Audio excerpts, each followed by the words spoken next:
Sorry, gamers, I was busy taking a fat piss. How's it going? It is Saturday, 1 p.m. Eastern. Gonna try to bang away more on the click and play game. Got my can of old man juice, and I remembered to shake it this time. I remembered about shaking it. I remembered. Alright. Let's bust this fucker open.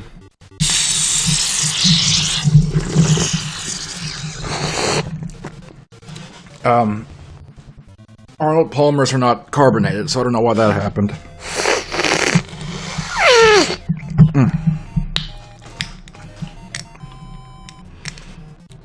Nope. Oops.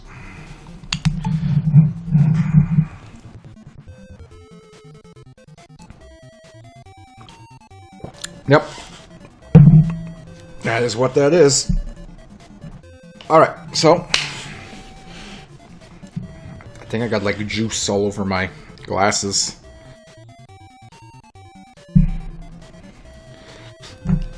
Let's power on and things. Oh boy.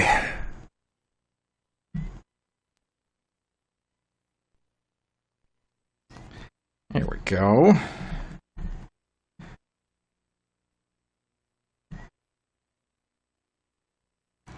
Come on, computer.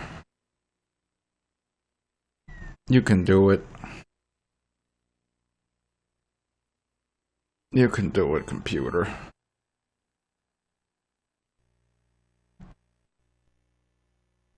There we go. Alright, so today is 12/06, 2025, and the time is 13 o'clock. 4 minutes and something seconds.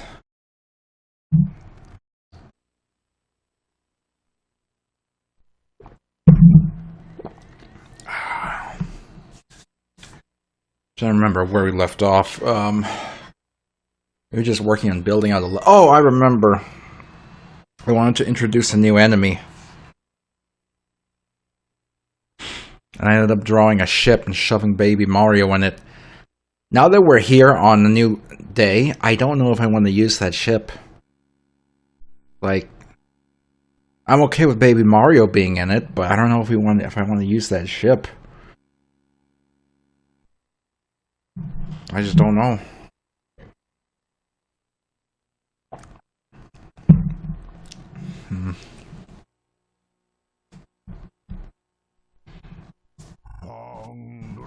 Ding, ding, ding, ding, ding.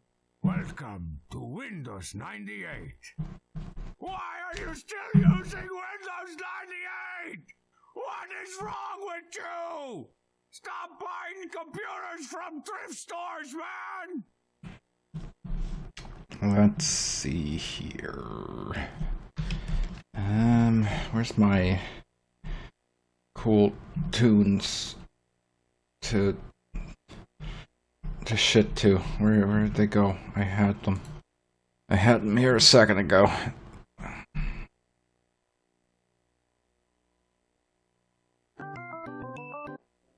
There we go. Alright, let's load into the game here.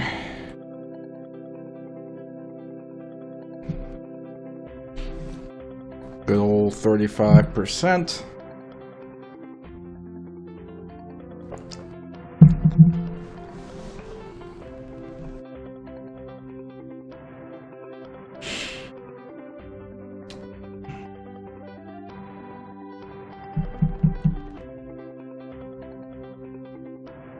Yeah, like, I'm fine with Baby Mario being involved, but...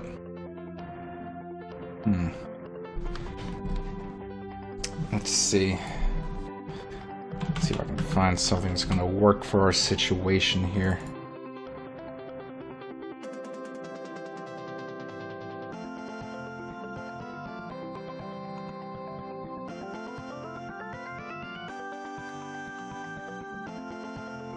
Huh. I opened the Spiders resource and I see a big banner. I didn't know the people who worked on the Spiders resource were involved in Did You Know Gaming. I didn't know that. I have no idea. I don't know anything. I don't know anything about nothing. Okay, let's see. I search for Yoshi. I'm trying to see if there's like a giant robotic Yoshi. But I don't think there is. I don't think Yoshi has ever been a robot.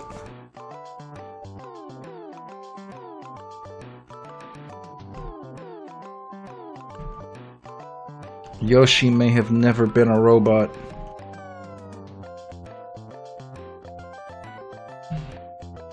Which is quite unfortunate. I think it would be great if Yoshi was a robot at some point in his life.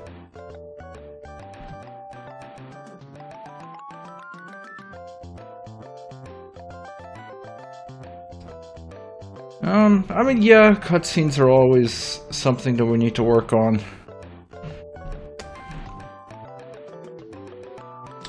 I'm just scrolling through these results for Yoshi. I don't know why I thought that Yoshi was a robot at some point in his life. But clearly not. Clearly he was never a robot.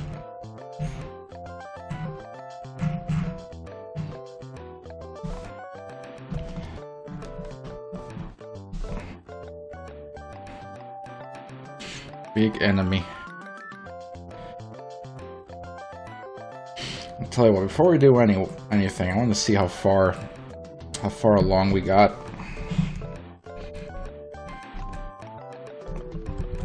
Okay. Well, that was a good job.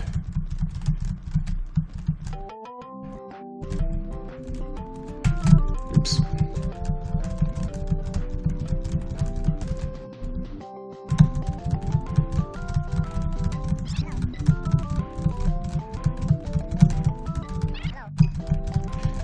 I'm just not good at kind of focusing. Like, I can't follow their pattern, I think is the problem. I'm having trouble with their simple spinny pattern.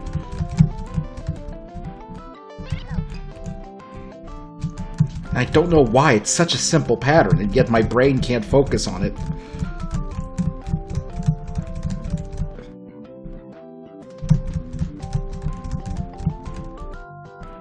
Okay, I think that's as far as we got. Around there.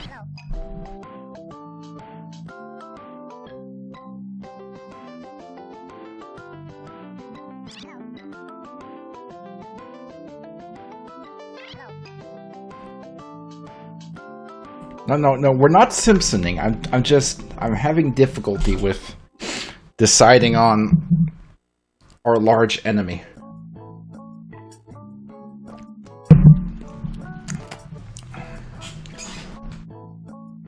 That's all.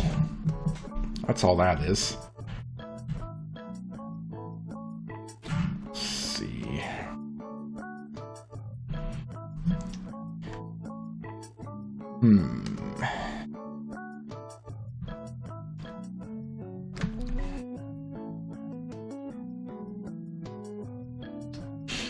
Why do I feel like I have to shit my pants? Because I don't think I have to shit my pants.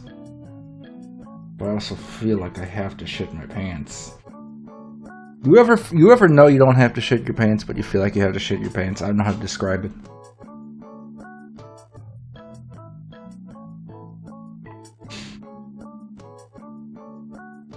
I don't know how to describe what I'm even talking about.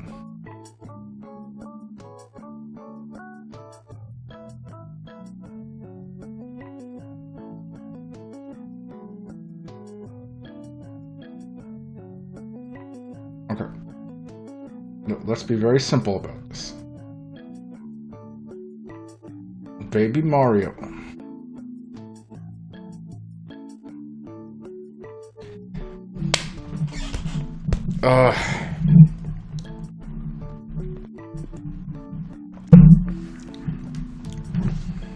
Okay. What is something that could serve as There's a large enemy. I'm searching for Arthur-related things right now.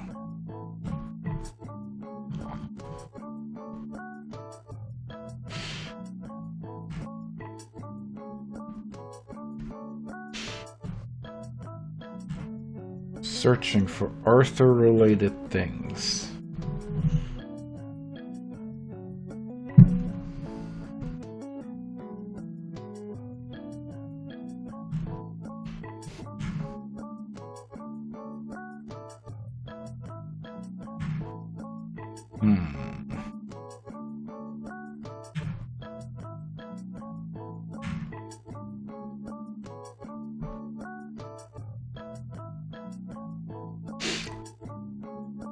Life is difficult. It just is. You know what I mean? And you can't think of a deadly enemy to assault Arthur and friends. Fat Albert. I mean, Fat Albert could be piloting, like... Fat Albert could be piloting, like... an eggmobile, and it has something spinning around it. Like, that could work. Let me look up an eggmobile.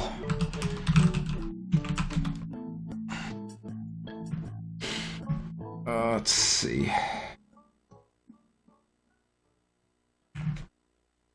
It kind of... I kind of want it to face downward, but I don't think the eggmobile ever faces downward. It only ever faces side to side.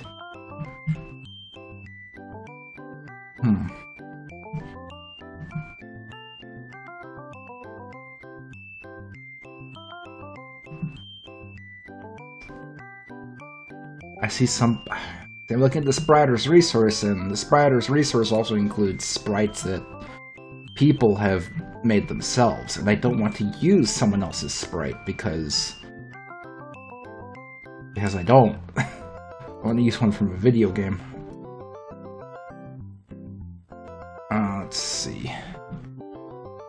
All sprites are made by people. Individuals who work for a big gaming company are not people. They're assets.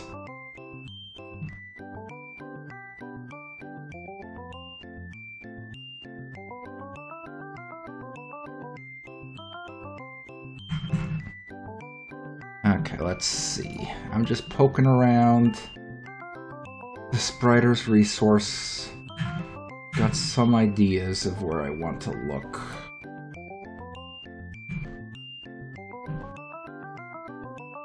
Forgot about Sonic 3D Blast, but I don't think that's going to really fit the style we want. And even if it did, the Eggmobile is only looking at 45-degree angles, which is not what we want. Game Gear? Hold on, let me look at your link. Yeah, I saw that. I was considering that, but it's kind of small, so I'm poking around to see if I can find something else. Let's see.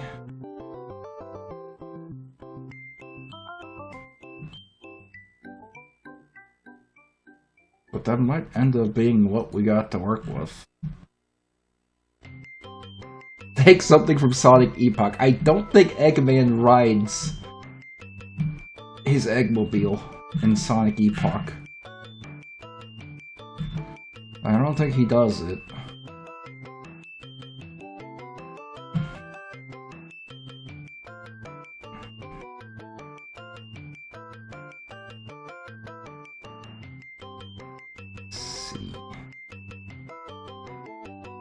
Also, damn, this website is going slowly.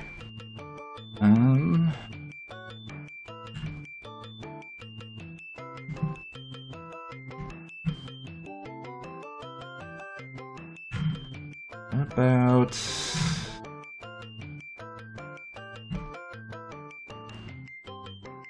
maybe in Sonic CD? Let's see.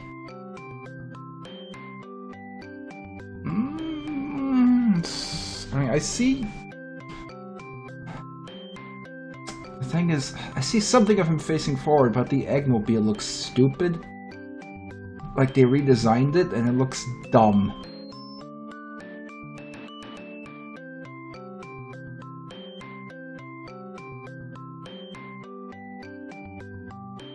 Let's see here.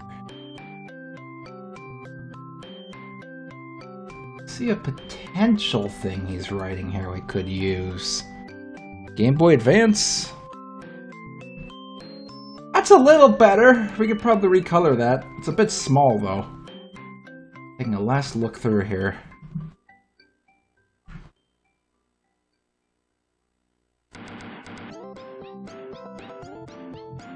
Okay. Last look through. It probably has to be one of those things we just saw.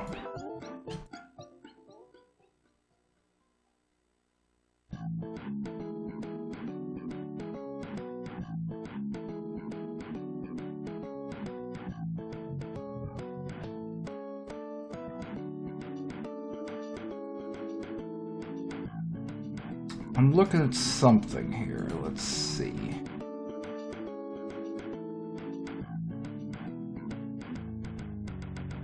There's this thing that's facing forward. It's not exactly an Eggmobile, but it's facing forward. It's a decent size.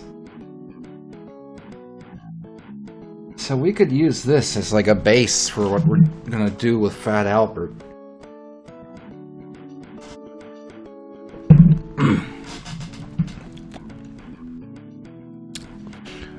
Let's see. How the fuck am I gonna transfer this over? File bin or whatever. File bin. And I hate to spend time, like, fucking with assets when I'm... Oops.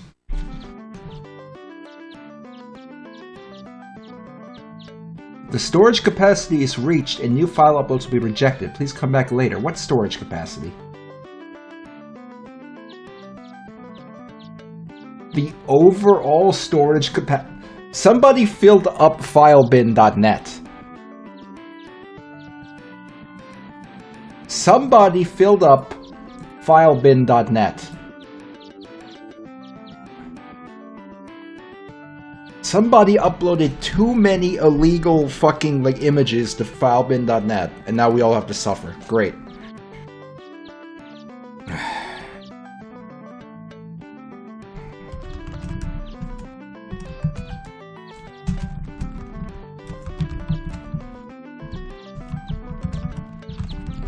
What a ridiculous thing.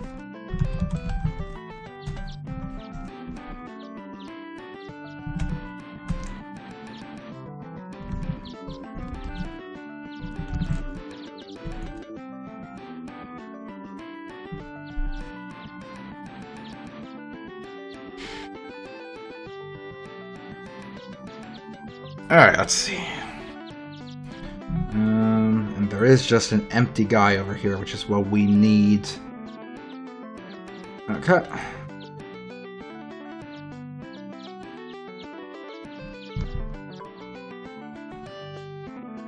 Like, I don't get it. How can filebin.net be full? Just empty the bin. Just empty the bin, you idiot. Just empty it. Duh.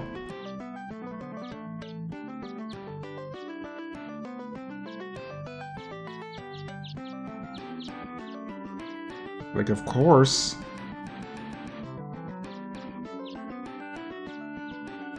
What about the files? Who cares about the files? Fuck the files.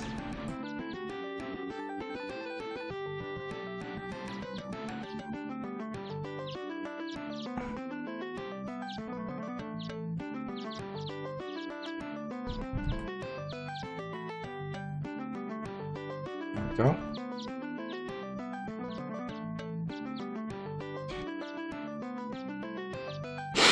Okay, let's... I mean, before we save it, we have to draw Fat Albert. So let me look up some... An image of Fat Albert. How do you think Kenan Thompson feels about the fact that if you Google image search Fat Albert, like most of the first page is just him?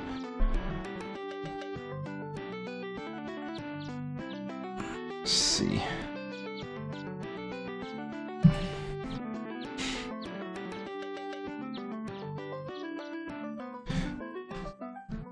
Alright, let's see. So,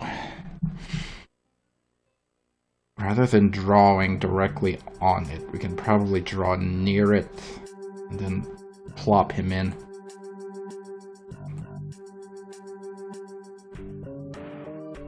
I guess we can draw like half of him and kind of mirror him as well, so let's kind of... Okay, no, let's do this logically. We're going to make a copy of it right here. And then we can draw on top of it and not have any issues with scale or shit not fitting or nothing. Okay. Before I start drawing right here, like, there's a lot of black here that's gonna start to conflict with the outline, so I'm gonna temporarily fill it in with Magic Magenta. So that we have a better lock on the situation here.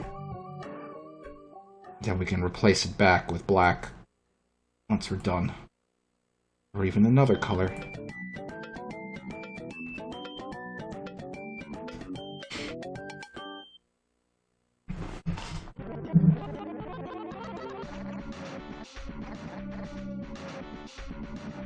The reason that the Fat Albert movie was about jumping out of the TV into the real world is because nobody who actually makes movies about children's media actually wants to make movies about children's media. So they don't end up learning anything about it or giving a shit about it. Instead, they just like, okay, we gotta make this fucking shit. What if Sonic the Hedgehog was in the real world? What if the Smurfs were in New York City and they were dancing and singing? What if Fat Albert came to Bill Cosby's house and sucked his dick? Because they're, you know, talentless hacks who can't put a minute amount of effort into anything if it doesn't interest them.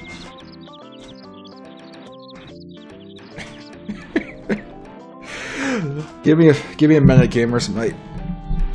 My wife is having issues opening a pack of snack.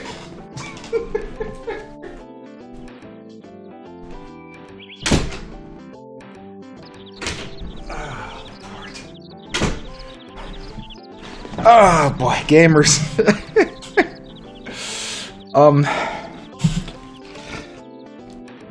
Help me out with understanding something. You know, my wife sent me a message saying, "Help me open this pack of salami," and like I assume she's eating like a Slim Jim or something, you know?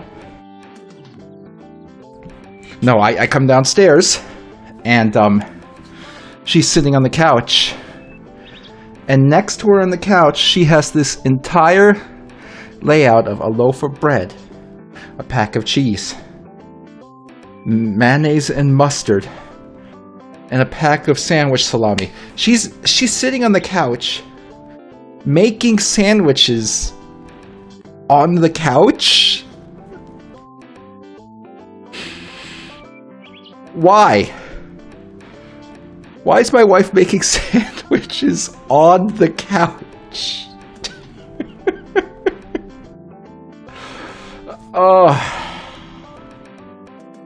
Why?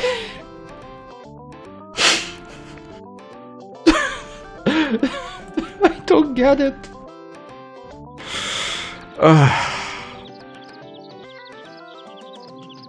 Anyway, the salami's open. We're gonna cut the pod in half, so we just draw half of Albert and then mirror him over. Okay. But I still want to fucking like see what I'm working with, so stretch me back the fuck out, Captain. Here we go. Alright. Alright. So. Fat Albert has big head. Very big head. You ever notice how, like, grossly obese, like, Albert's parents are as well? Like, it's just an entire unhealthy family, and it's honestly kind of sad.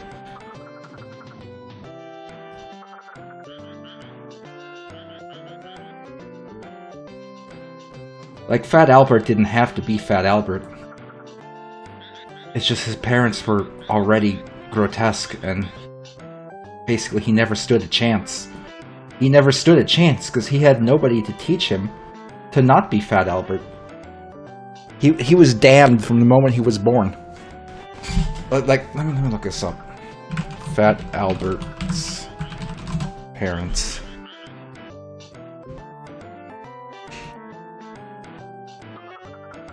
Yeah, here they are. Well,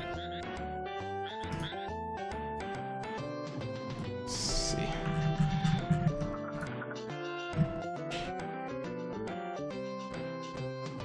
Oops. Okay, but before we look at Fat Albert's parents, here's an image of Fat Albert rubbing cake all over himself. Just, I felt this was more important than whatever we were doing, but look at that. That entire room has to be under so much fucking pressure right now from them existing in the room at the same time. Fat Albert never stood a chance. Look at that. He was damned the moment he was born to be Fat Albert. The moment he was born. Alright? You don't grow up and start rubbing cake all over yourself on your own. No.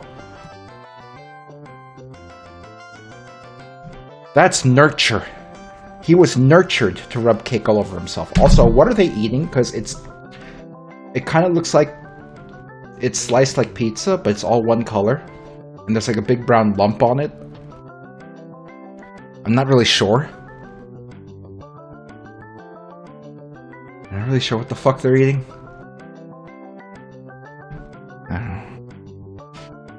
I don't know. Anyway, I was busy drawing Fat Albert. Let's see.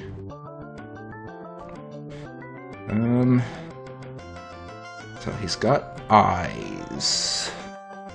I know, it's wild. Man's got eyes.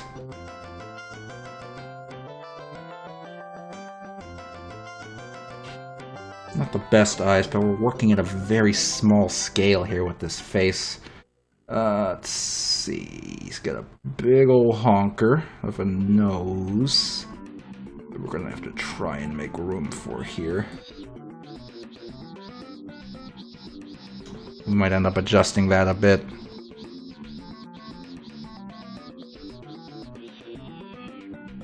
He has a big mouth.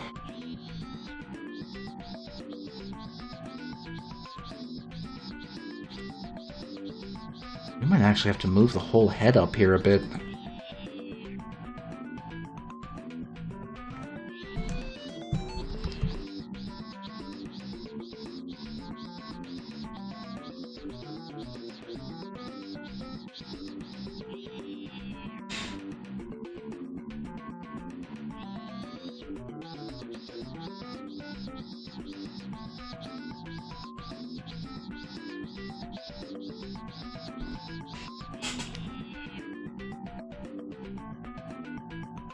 It's as high up as we can make the head.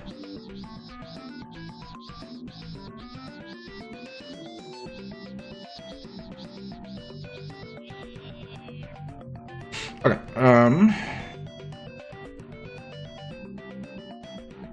the head itself might have to become a little longer just to fit his details.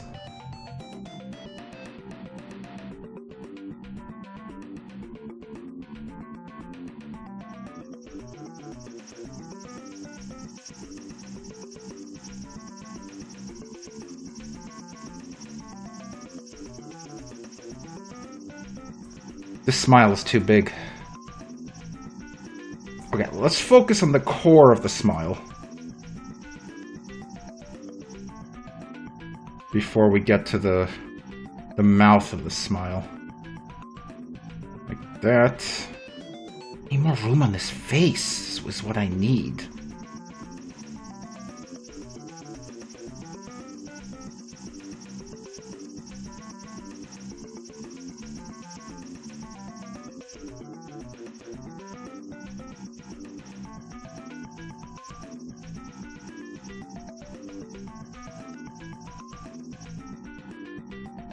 I never thought it was this difficult to draw fat fucking Albert.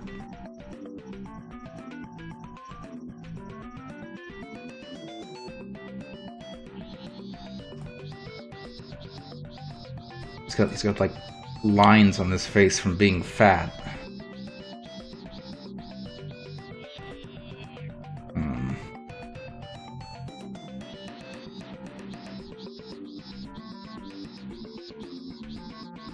And then he's just very large, so he just extends as far out as he can.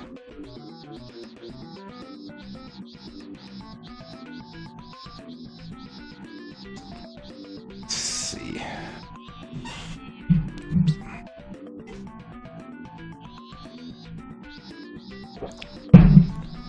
Okay, he's got like this weird thing going on where he has like a undershirt with a collar peeking out from his sweater, but it's like, oh, it's like just the collar, and it's so long and winged that I'm not even sure how this shirt works.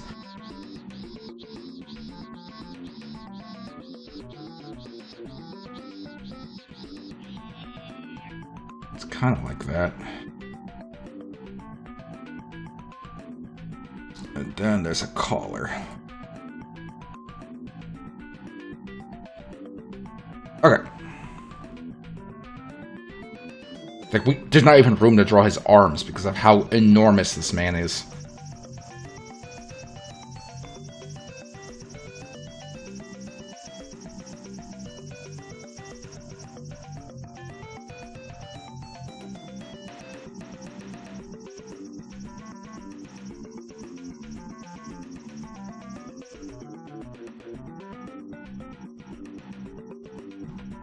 And then he has the pupil of the eye.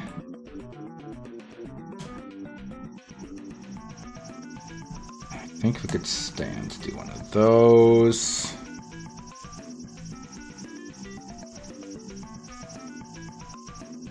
And now we can try to mirror the Albert out here. So let's do one of these.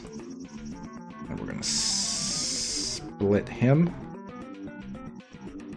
Like that.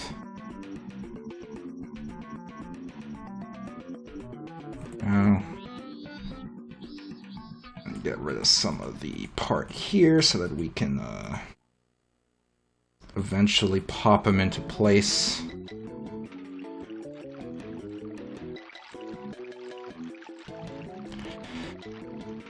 Okay.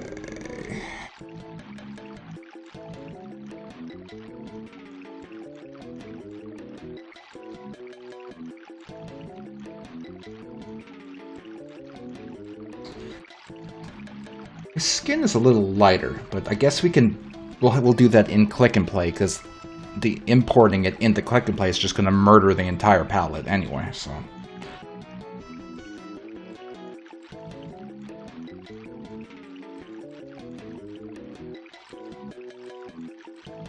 There's something off-putting about the eyes, but it's only because we didn't have enough room to really properly make them into eyes.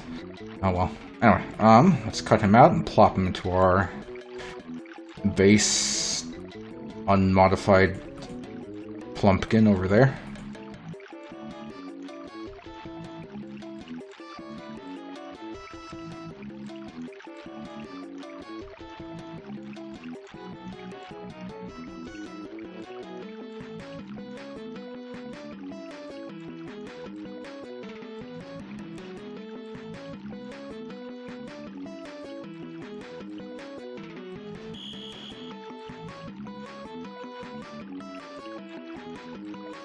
Okay.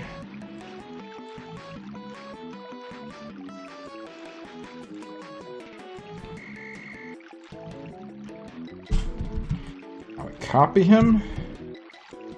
Put him... Ah, this bar is gonna have to go over top of him.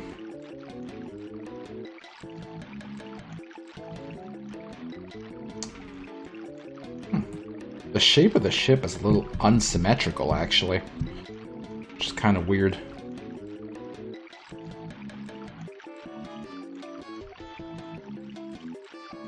Kind of unexpected, really.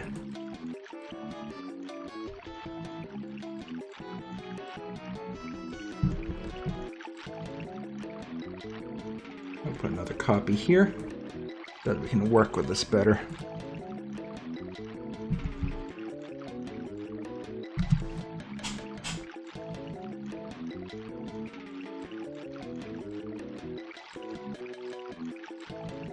I'll grab this bitch. Try and line it up.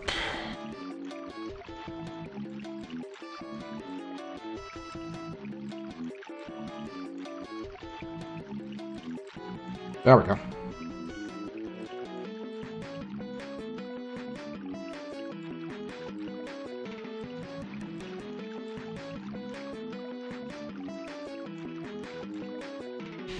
And now we have Fat Albert and his Albert bot.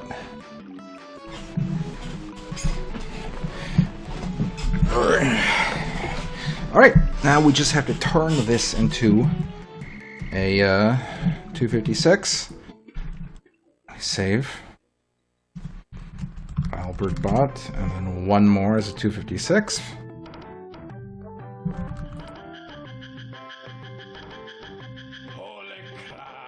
Okay, but that's not the worst. It's still colored good. Let's close out of this fucker. Okay. Goodbye, baby Mario.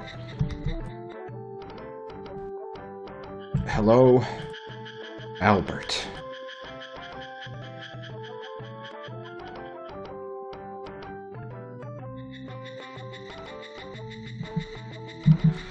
Hey Siri, what's 73 divided by 2? 73 divided by 2 is 36.5. There we go. You know what? I'm going to center it around the circle here. So let's do it like that. There we go.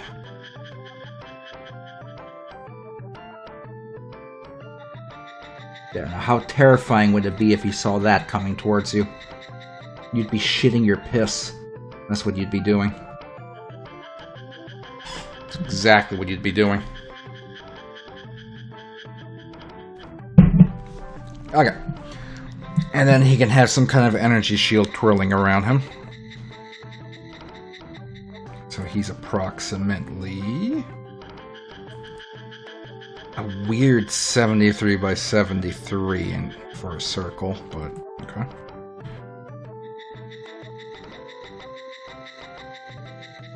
Why is Arthur larger than Fat Albert? It's the refraction from the water, you know?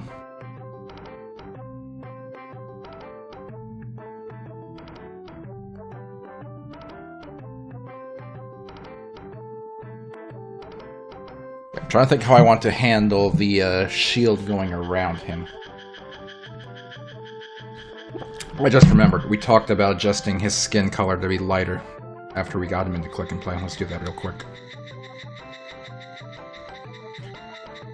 Okay, because he's a bit lighter.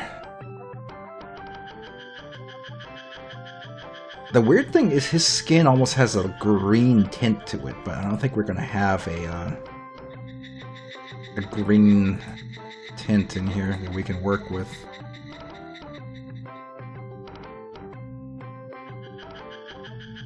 Oh, actually, that's kind of it. That's kind of exactly what I'm seeing in the reference photo.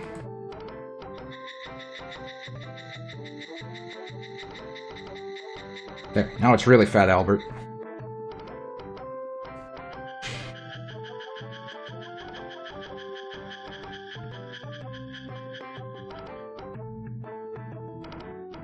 Siri, what is 64 plus 16? 64 plus 16 is 80.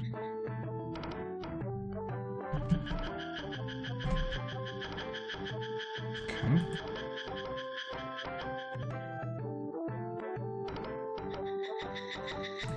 Chop the fucker in half and draw a circle.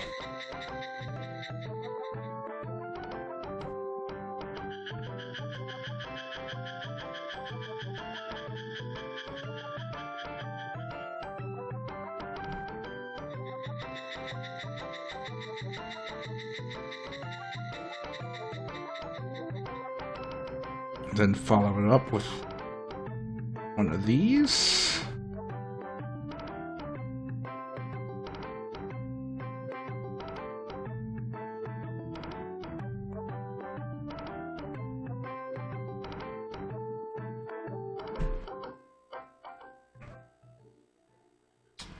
A little unsure.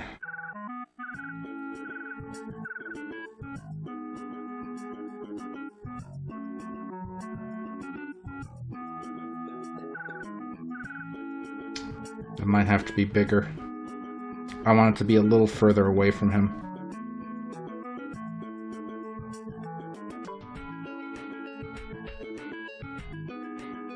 Siri, what's 64 plus 32?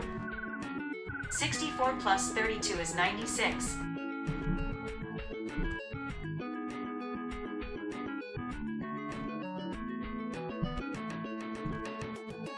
Siri, what's half of 96? 1 divided by 2 times 96 is 48. Alright.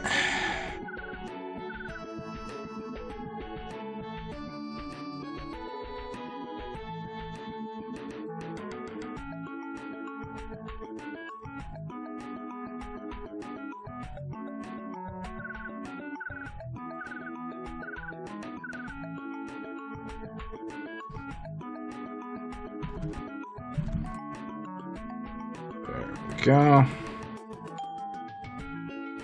That's a good distance. Okay. And then it should be two-sided to make it a little more difficult, actually.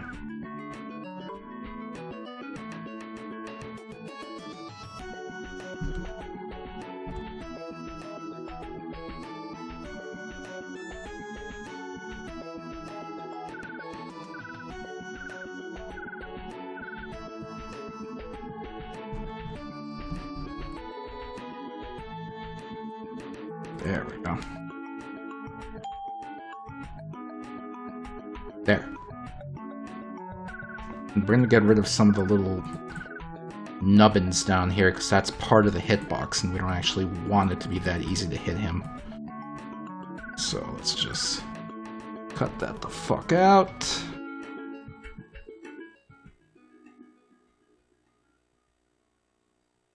Good.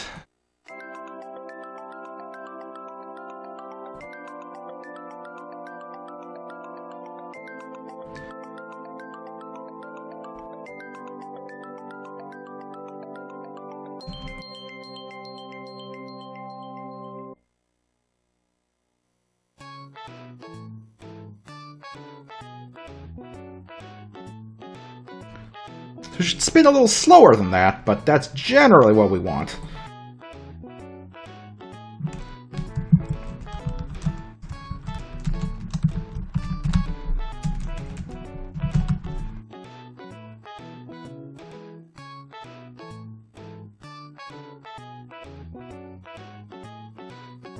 Let's see, I'm sure we have a few point... Yep, one of these. That'll make it go a little slower.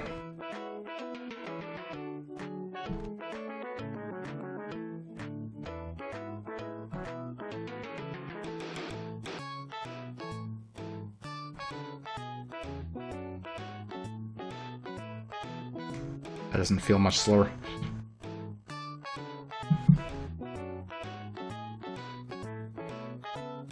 Do I have an even slower time period I can use? Every 6. That might do it. Or that might be too slow. If so, too bad. Right. Direction.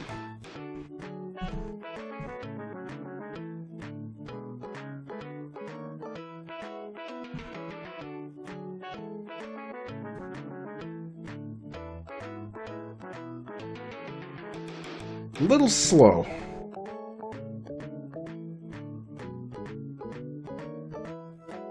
Is there another time period we already have set up, or we're going to just make a new one? Let's see. Don't see any more time periods. Okay, so we'll make a new time period just for the shield.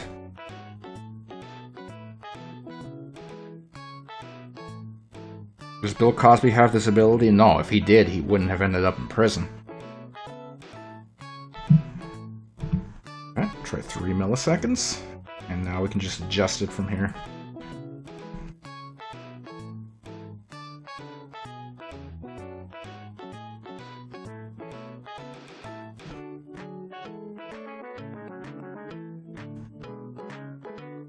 That's better, I think. So, the shield will destroy the shots without them going off. And if you get it past the shield, Albert will take damage.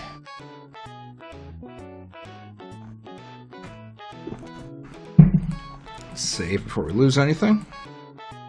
Close out of the source here so we get some RAM back. RAM is so fucking expensive these days. Let's see how much RAM we got in this thing. I already forgot. I already completely forgot. Let's see. 256 megabytes of RAM. Which, by the way, is an absurd amount of RAM to have in a computer like this, because, like... I remember, like, building Windows XP machines and stuff, like... 256 megabytes of RAM was actually a decent starter amount of RAM to have if you couldn't afford a big machine. So for it to be on something like this, it's kind of insane. Of course, ideally you would have 512 megabytes of RAM if you were going to start gaming, but 256 you could, you know, you can make that work.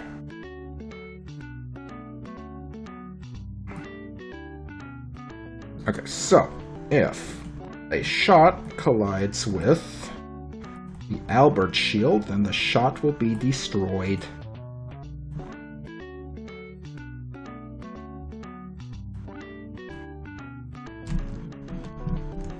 Yep, that seems to be getting destroyed. Now here's the thing, you can use a bomb and fuck Albert up, but you don't have infinite bombs, so you're gonna want to be careful.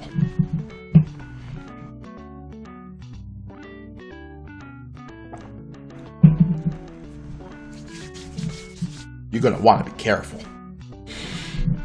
Alright. That's setup damage. Oh, I hate how much events we have to just copy every time we want someone to take damage. Okay. 1, 2, 3, 4. Colliding with the bullet.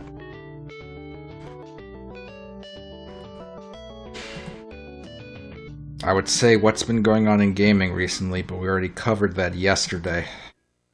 So,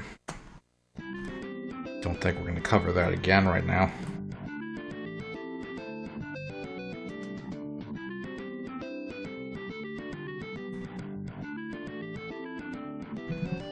So, stopped, hyper shot, charge shot, and charge hyper shot.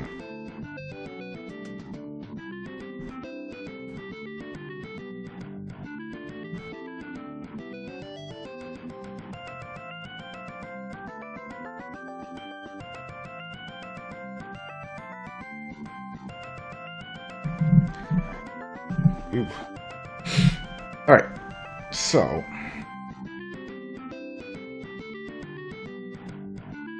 all of them destroy. Stopped does 1 to A, hyper does 2 to A. There's a third-person cheat code for Chinatown Wars. I've seen that. It's neat in concept, but the problem is too much of the game would need to be rewritten to make it actually worthwhile. Because everything is set up to be looked at from top down, so it ends up not being a fun experience. I remember seeing videos of it before, and it's kind of... Here's the thing. the amount of detail put into that city is kind of surprising, to be honest, considering how you only see it from an above GTA 1 style. It's really a shame that you can only play that game, you know, legitimately from an overhead view, because honestly, it doesn't look that bad with the camera down in the city.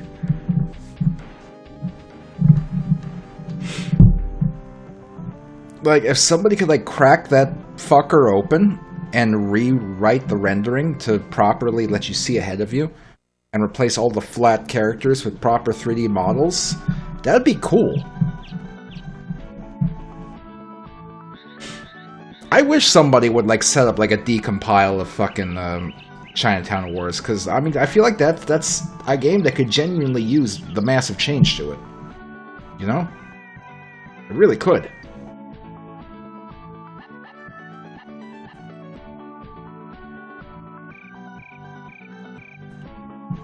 Charge shot and charge hyper shot. So charge shot. Charge hyper shot.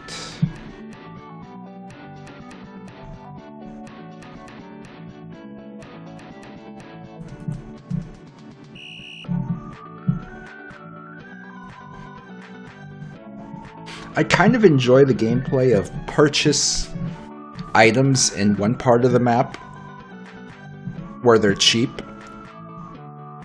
smuggle them over to another part of the map where they're expensive and sell for profit. I kind of like that very simple gameplay loop.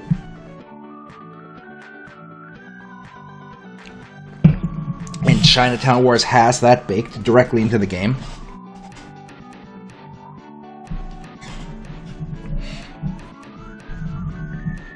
But I never really liked driving in Chinatown Wars. I always felt like the overhead view was detrimental when you got really fast. When you were going really fast, it was actually kind of really hard to see what's coming up ahead of you, so you can properly dodge it. And then they kind of tried to alleviate some driving problems by implementing this system where you would kind of like snap into like a direction aligned with the road. But I feel like even that is kind of a weird thing, like it makes the game feel a little funky. So Chinatown Wars would be really rad if they could adapt it to a third person behind the car camera view and make it properly work. Honestly, though, I think what would be even more fun is take that concept, the way it was implemented in Chinatown Wars, go here, buy the drugs from this dealer, go sell to this other dealer who's, more money, etc., etc. If they would take that concept and bake it into one of the other real GTA 3 games, either 3, Vice City, or San Andreas.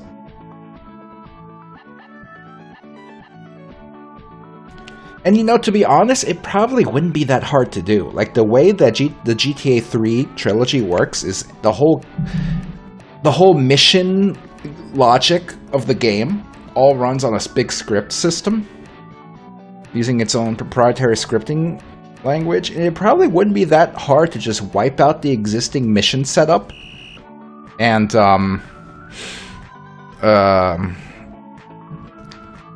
just set up a bunch of waypoints for drug dealers with a menu to purchase drugs, the prices change, etc., etc. I think it would work well if it was adapted to one of the GTA 3 games as a semi, full replacement mod. Remember GTA on the GBA? I remember trying out GTA on the GBA because I had a flash card back when the GBA was still alive. And I remember I just couldn't deal with it because the frame rate blew ass. The frame rate was balls. And the thing is, it didn't really have to be balls. Like, the reason it was balls... Damn it, I just cleared the fucking... cleared the filter. The reason it was balls is because it was being pseudo 3D. Not pseudo 3D. It was doing a software rendered 3D thing for the buildings. And it didn't need that because the camera was perfectly overhead. So that minor little 3D effect you got from the buildings wasn't really worth having the game run at like 13 frames per second for no reason. That game would have been significantly better if they didn't do the stupid 3D engine and just let it be a fully 2D game.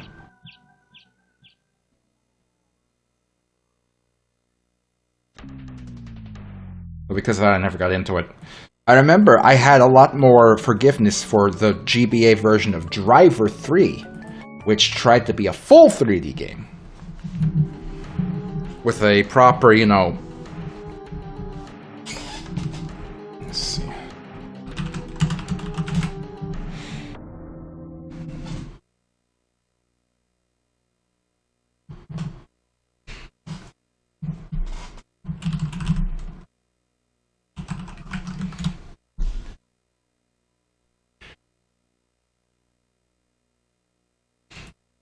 Let's see.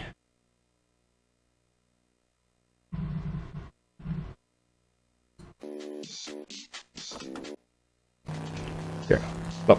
This is what Driver 3 in the Game Boy Advance was like. And it was like, the frame rate wasn't that fucking bad. It was actually, you know, full fucking 3D. Camera behind the vehicle. You know, getting out of the car. The cutscene photos, whatever. And it was like, this I could put up with because, like, look at what the fuck you're playing on the Game Boy Advance, which should not be able to goddamn do this. Like, this should not be possible in the Game Boy Advance, but here it is, and it's running pretty goddamn well. Whereas on the other side of the coin... On the other side of the coin... Grand Theft Auto. This weird jittery mess. Gigapixelated mess. Where the frame rate, like, kind of chugs. The pixels kind of, like, jerk around. And you can't even see what's in front of you. It's like... Why would you want this when Driver 3 in the Game Boy Advance exists? This looks atrocious. And, okay, you see the building there? You see how it actually has, you know, a shape to it? And it moves? The perspective? The only reason it runs like crap is because they have this stupid software rendering in for cubes.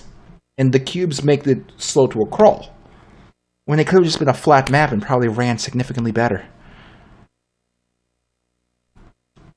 I'll look up Midnight Club. I never played the GBA version of Midnight Club.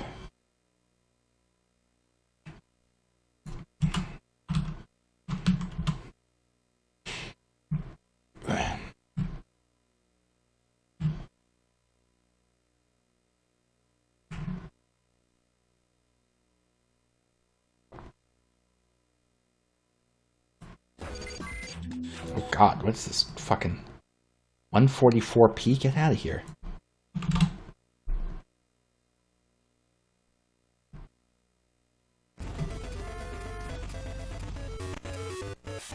Nice face. Nice face, dude. I like the lack of features. I like how you can't breathe because you don't have nose holes. Cruise for some action.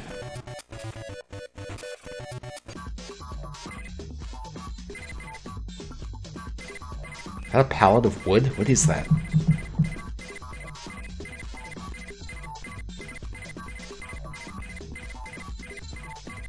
Is he having trouble picking between these pallets of wood?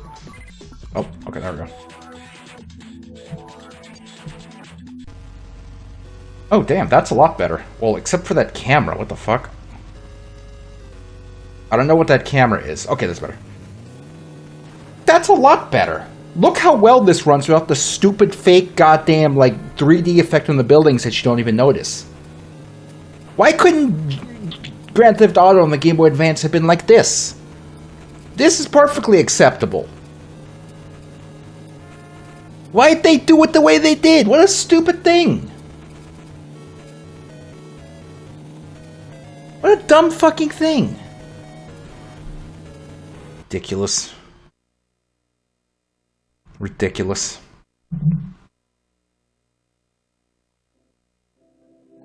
It's just ridiculous. Like, there was no reason for them to fuck up their game like that.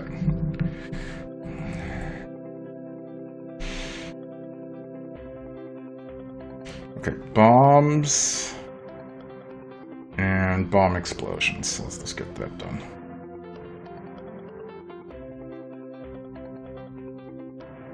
Frustrating that they did the game that way.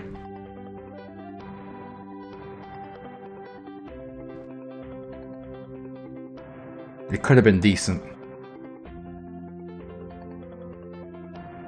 I feel like I don't want to talk about Mother 5 because of how much time we've spent on Mother 4, but I feel like with a Mother 5, the fact that we can do scrolling, there would be an incentive to do either a racing stage or a over-the-head GTA clone stage.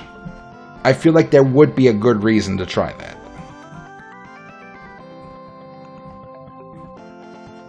But that's definitely in the far future kind of thing, because, yeah.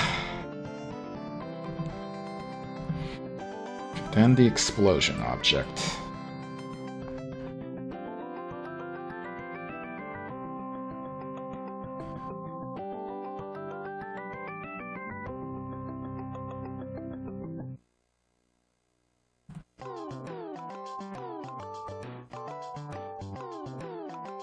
Should just be sending damage to him, I believe.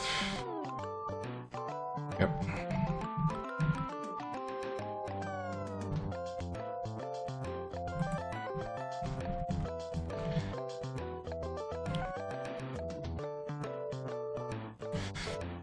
Okay, let's say that the Albert bot has 5 hit points, and we'll see how that works.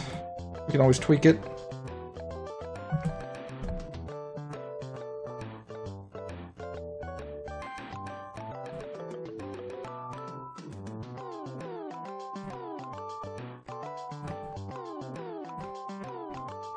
I never really played GTA 5 online. The only GTA Online I ever played was way back in the day. The fan-made stuff of Multi-Theft Auto. I remember Multi-Theft Auto for Vice City was a fucking blast. You'd be driving back and forth down the islands in Vice City, and people would be coming around like the blood ring bangers and smashing into your car. And there'd be people flying by and like the dodo and smashing into you. And there'd be wars in the airport. It was a fun time. And then the San Andreas version was insane because... Here's the thing. My understanding of GTA 5 is... GTA 5's online play is there's modes where, you know, you end up driving through user-created maps that are basically set up like Gary's mod with a bunch of props to, like, you know, drive over, and they made entire courses out of the props and everything. My understanding is that that's a big mode in GTA 5's online. Here's the thing. That is 100% stolen from the fan-made multiplayers from, like, San Andreas and Vice City. Because I remember playing the multiplayer modes for San Andreas, and that was a big thing. There was tons of servers with that. You'd load in, and they would start various, like, races in various tracks made up of random props, like in the sky, you know, driving on a bike to do like motocross up a bunch of ramps or stuff, or be driving around in fast cars like over the ocean in the street. Then you fly through a ring, and suddenly your car turns into a plane, and you're flying up in the air through the rings. And then you fly through another ring. Suddenly your car turns into a speedboat, and it was completely 100% stolen by Rockstar when they did the GTA 5 multiplayer. That shit was fun. Also, there was this weird thing where they would do, like, roleplay servers, and I never understood that. Like, why are you online pretending you're playing... that I never understood. But the actual game modes were fun. I remember there was the Something Awful had their own San Andreas multiplayer server, and they had this one game mode called OJ, where everyone on the server would become a cop. You'd be put in either like a cop car, on a cop bike, some very few people in cop helicopters, and one player would become OJ, and you'd be put in a white SUV, and you had to outrun all the other cops. And that was so much fucking fun.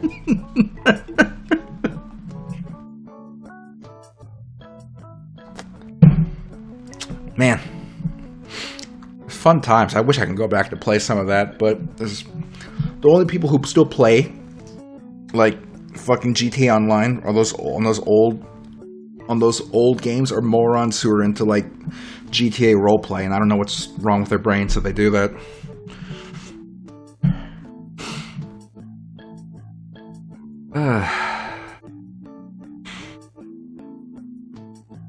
Okay, let's see if damaging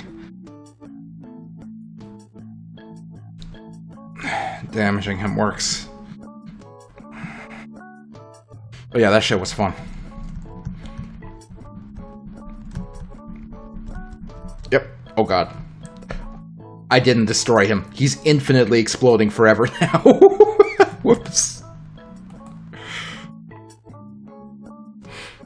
GTA 4 Online, I remember the only time I ever played GTA 4 Online was with some of my old internet friends, and we were using trainers, so like one person would be like flying around the city like in a forklift, and everyone else would be chasing after them. That was fun too.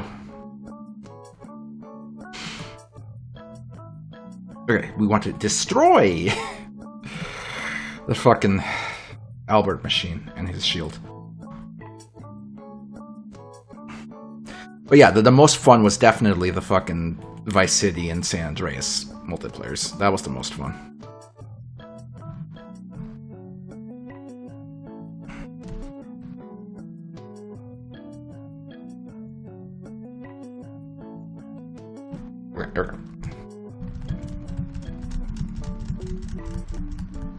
Yep, we can destroy him. Alright, so Albert needs to move around, and he needs to fire vicious attacks upon Arthur.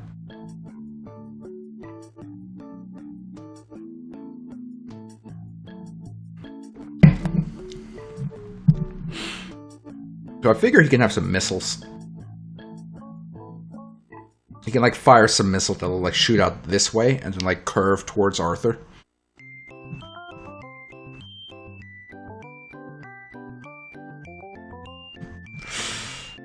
You weren't here for yesterday's stream, were you, real time? I was sitting in the parking lot eating Burger King. I did not get a Krabby Patty. I did not get a Krabby Whopper. I just got some gross Texas, like, bacon jalapeno burger that sucked.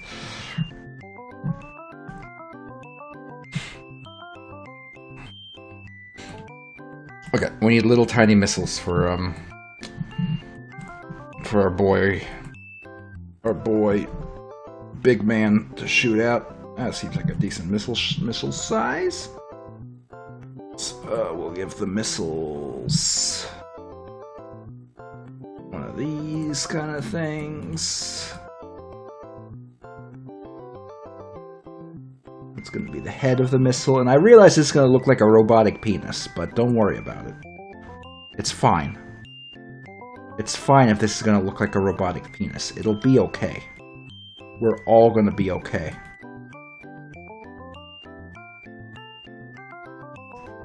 We're all going to be with this robotic penis okay.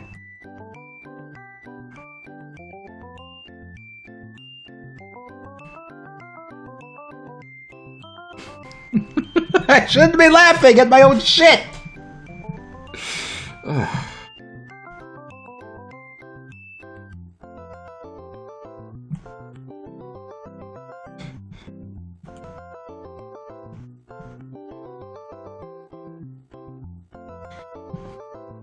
Alright.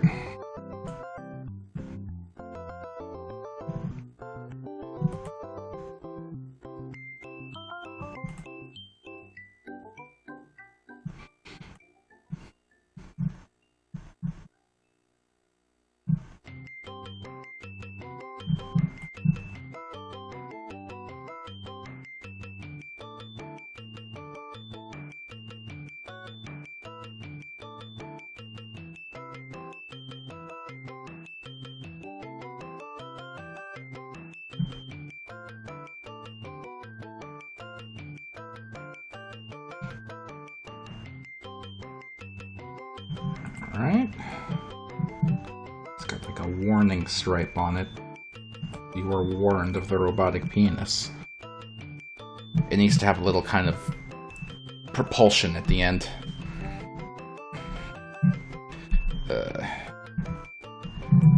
Oops. Oh my god.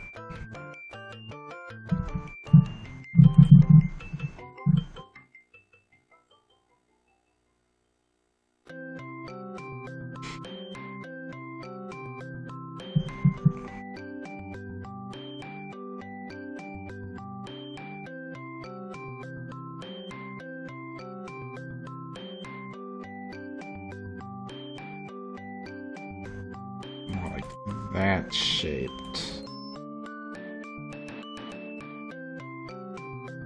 Okay, there we go. That's gonna be the propulsion coming out of it. We're gonna have this thing pivot around its quote-unquote head. And the action point can be down towards the butthole.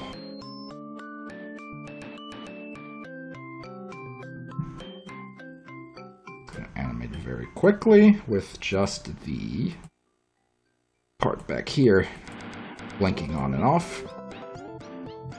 And it's gonna have a bajillion directions, and there we go. That's going to be something of a... Why is it jittering?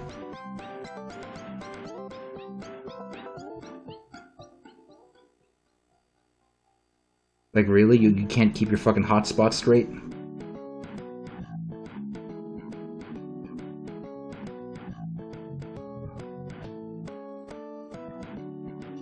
God damn it.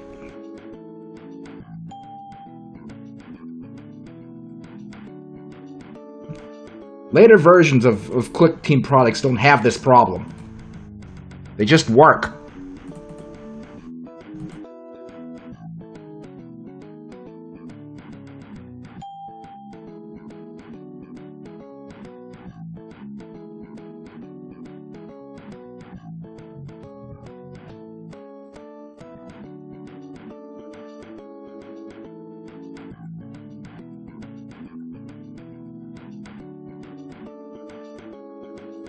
We're just gonna have to put up with it, because I'm not gonna correct like 32 different directions.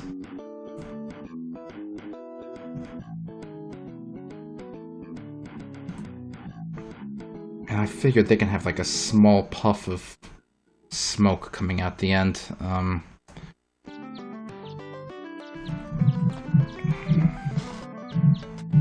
Oh, Megastar, have a good one.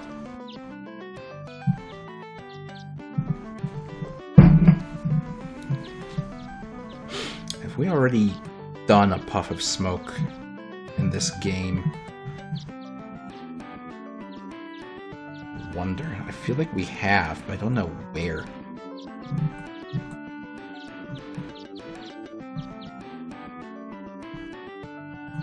It doesn't matter. We'll just draw something up real quick.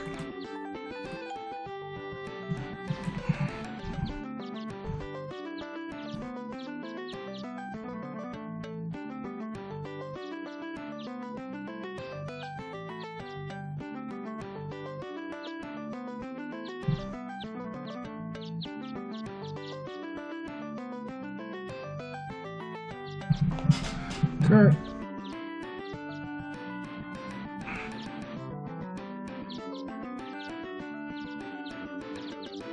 Just a simple kind of effect here. An expanding puff.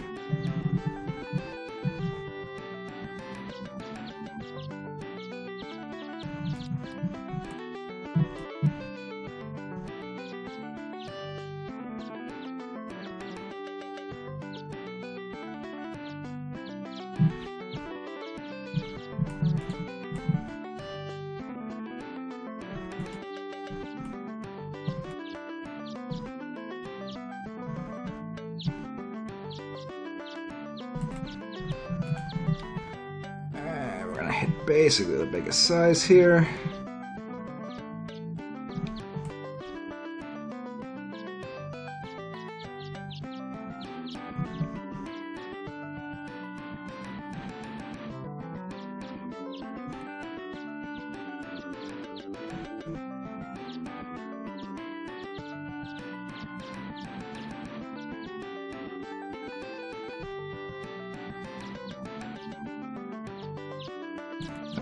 go.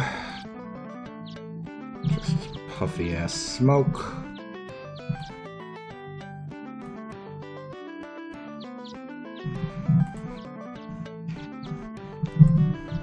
And then it dis-a-fucking-pears. Like this.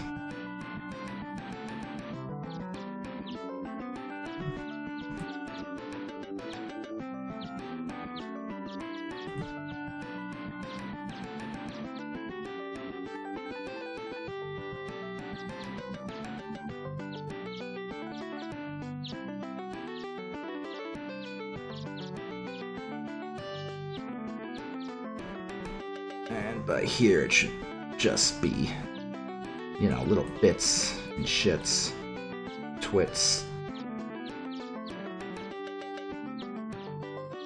Like that. Not a bad puff.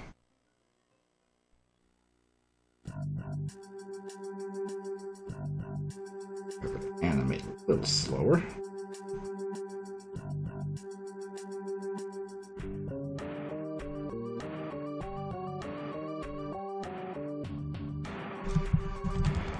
Puff.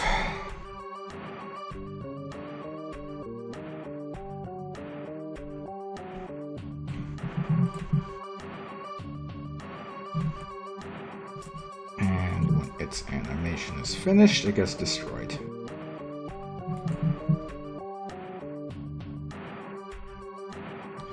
Very simple. We should also name the missile.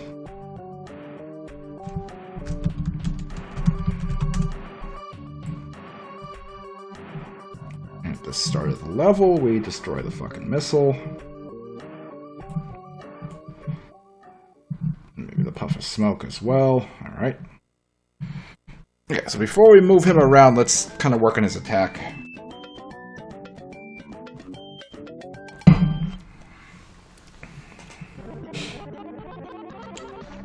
Sorry. Okay. They need to make a version of Old Man Juice that has more caffeine in it, because this is barely keeping me awake. It is not doing it. Rather than half iced tea and half lemonade, they should do half lemonade and half hot sauce. I think that would be great.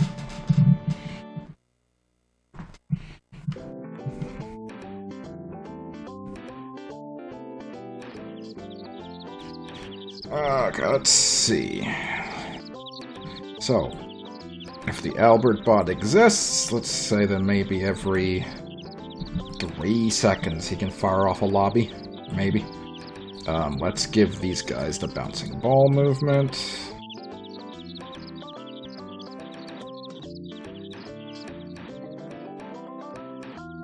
That's a decent speed. You can always tweak it later.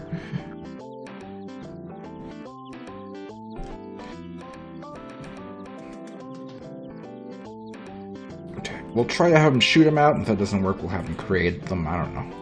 So...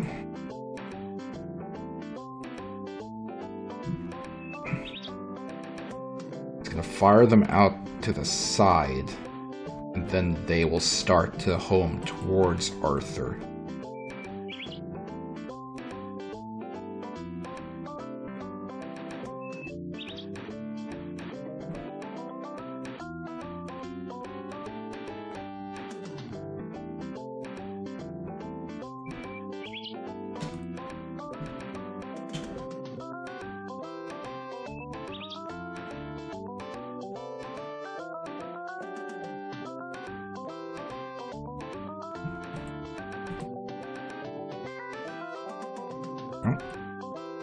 Yeah, right now they're not going to do much, but let's just see how the shooting works. Yep. I need to fix his action point, but they are shooting out. Okay. Okay, the action point needs to be centered. Go.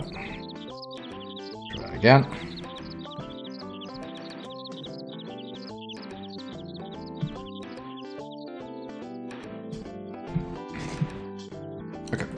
So we want to try changing their direction. So for starters, I want to see if we're able to change their direction at all before we actually try to code anything. So for starters, we're going to make them spin indefinitely until they fucking shit themselves. Just to see if we're able to affect their direction if they've been shot out. Because I don't know if we can change their direction if they've been shot out.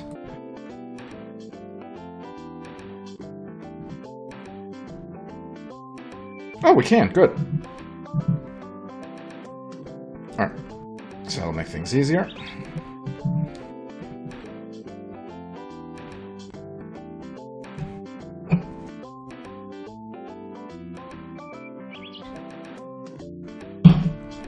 Alright, so in terms of directions. 0 to 8. So if it's less than 8, we want to subtract. If it's more than 8, we want to add. Right? So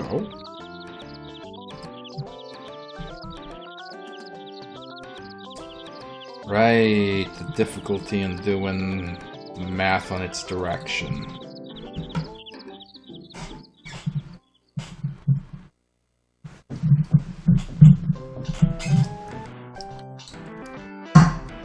Old man juice destroyed.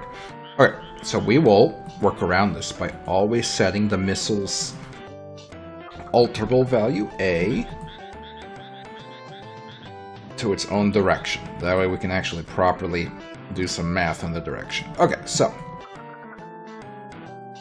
if alterable value A is greater or equal to 8, then every something second we will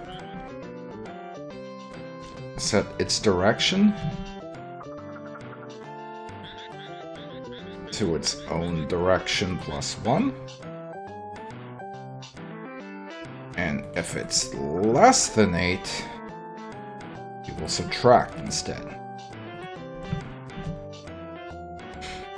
Alright, so let's start with that and see if that works.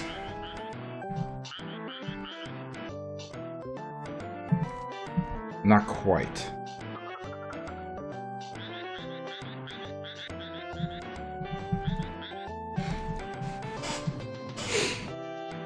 The problem is mainly the ones being shot to the right, because they're just facing the right. Because of how directions work. Because all the way to the right is 0. I'm assuming for some reason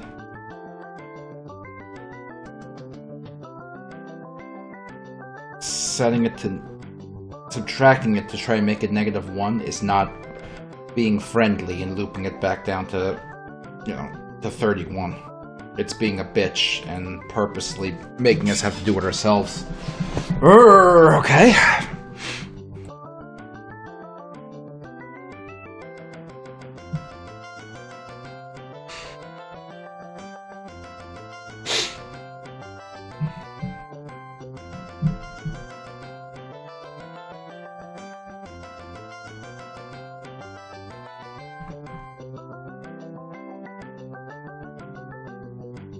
Let's try something. I don't know if this is going to work, but we'll try it. If direction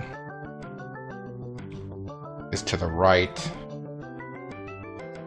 then change the direction to 32. Will that work?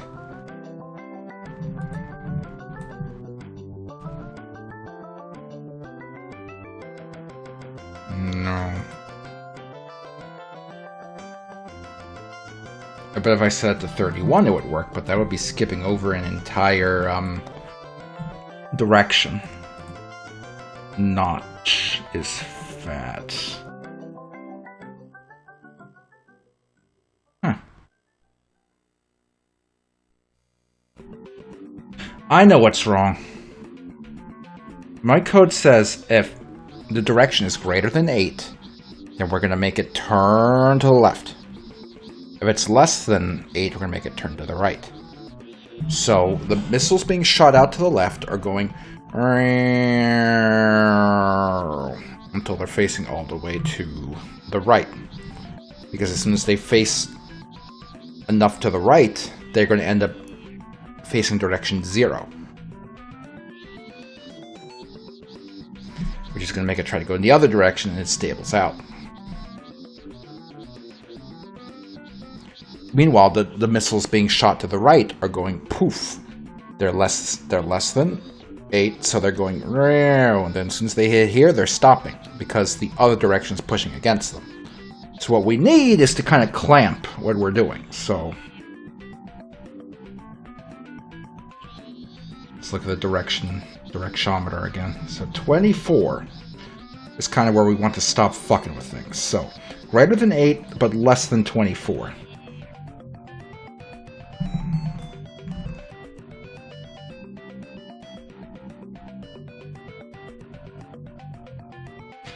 Okay, so we have one for less than 8, then we're going to need one more for if it's greater than 24 to catch the other side of the right side there. So now they should turn correctly. Yes.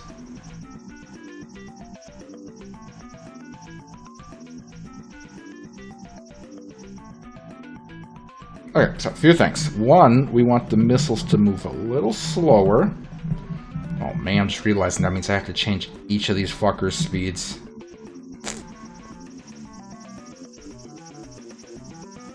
What if we don't have to? What if we can just do it over here in the always? Let's try cutting his speed in half through the always instead of through the chute.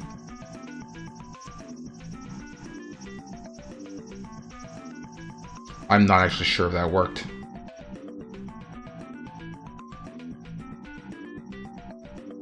But to know for sure, we'll set it to 5. Because 5 will definitely look different than 100. Nope. Okay, skip. So setting the speed that way is not working. Which unfortunately means we have to adjust the speed inside of this event. Where we have 6 of them. Ugh. I guess that's not the worst thing in the world.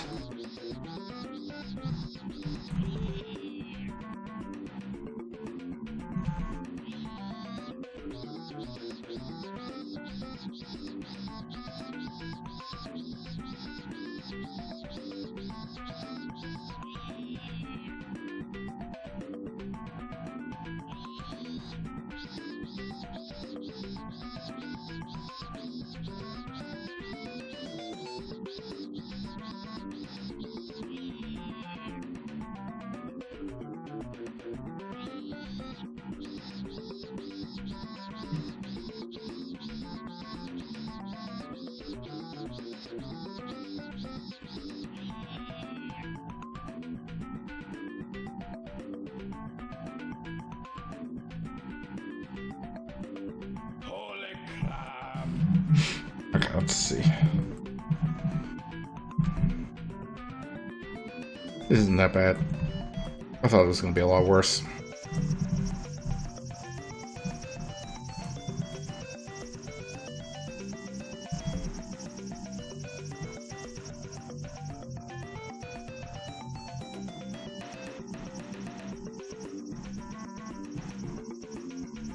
Okay, so while they're moving at a better speed, they're turning too quickly, so we have to make them turn a little slower.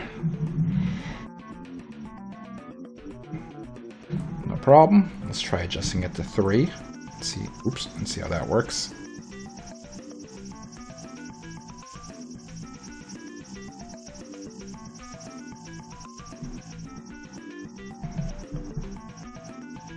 At 3 is still too quickly, so we will just keep on adjusting until we get an acceptable speed out of these fuckers.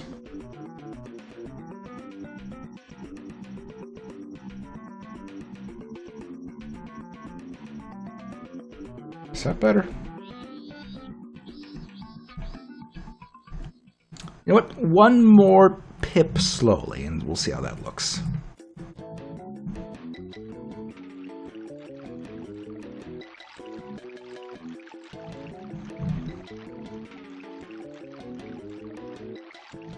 That'll do. Okay.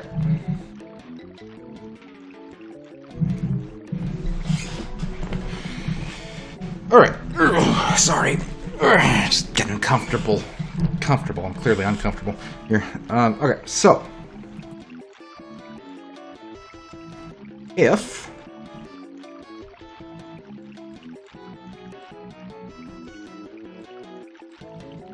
the missile's direction is down, we have finished firing and curving, and we can start looking at Arthur. So once we're facing down, we're setting ultra value A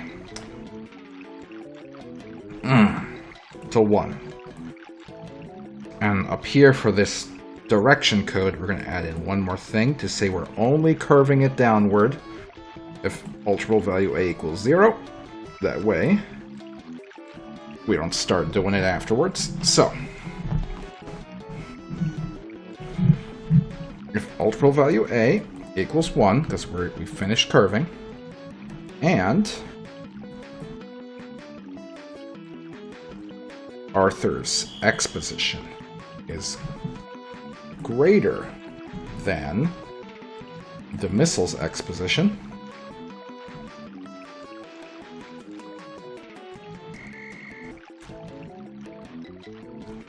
then every 5 stinky seconds we will set the direction to +1. And the same for the other direction, except for less than, we will be doing -1. Okay, I have no idea if this is going to work. Let's see. That did not work. What did I do wrong?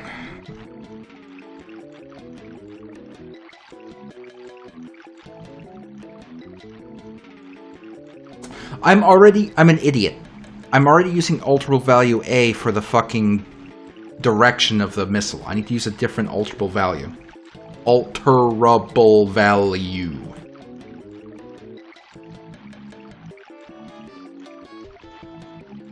B.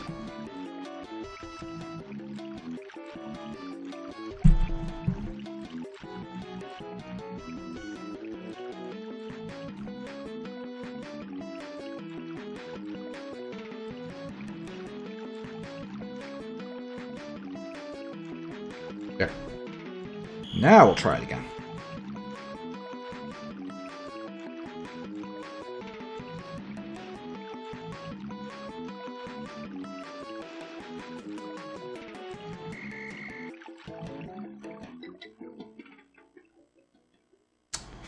Huh. Not quite right.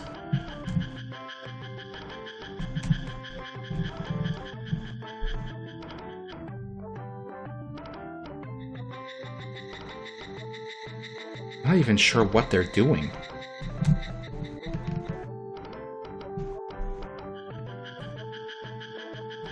I'm mostly interested with the ones on the left. So, X position.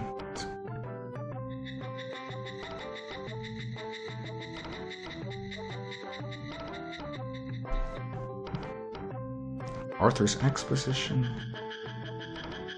is greater than that of... maybe the other way around? If missiles X position is less than that of Arthur's.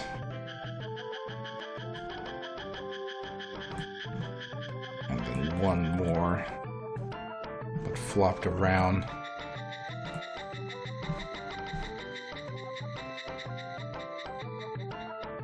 That's better. It's still not doing what I want it to, but it's better.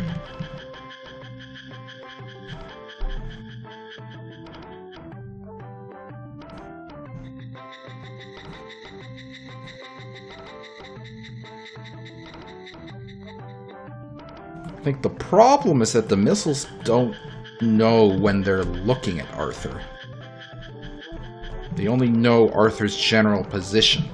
So once the missiles are lined up with Arthur, they don't know to stop turning.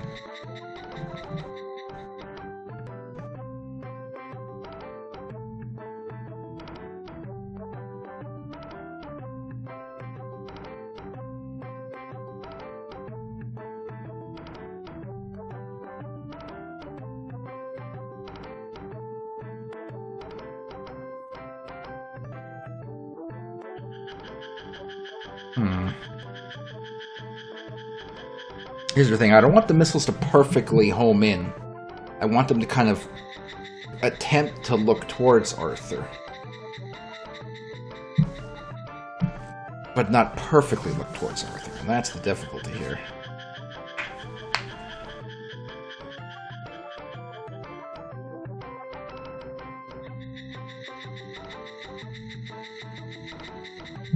I'm trying to think if there's a simple way to do that without setting up a whole bunch of other crap.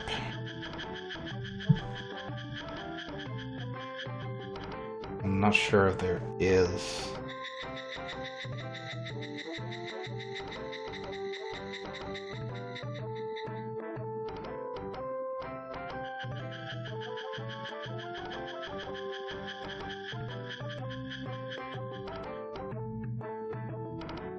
Because ideally what you'd be doing is you'd be casting a ray out from the missile.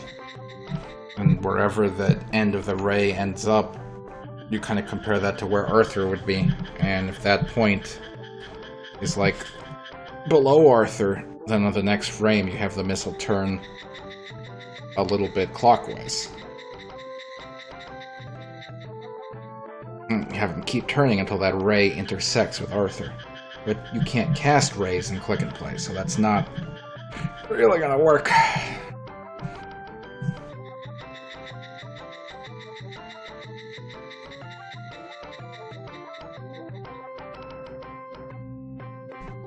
So instead, we just got whatever we're doing here.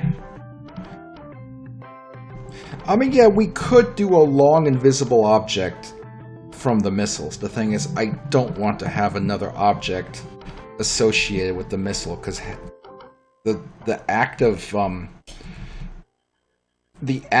like sorting, not sorting, you know, telling which object belongs to which missile in Click and Play is a nightmare. So while that would work, it would be awful to have to really do.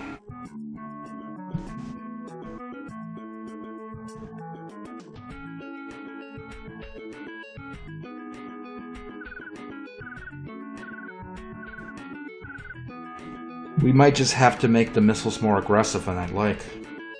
That might be all we can do.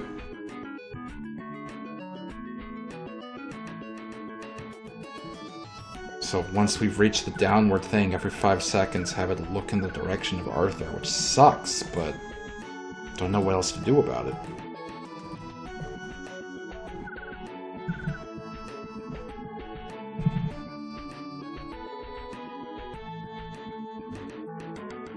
Also only if its Y position is less than Arthur's Y position, obviously. Like, obviously.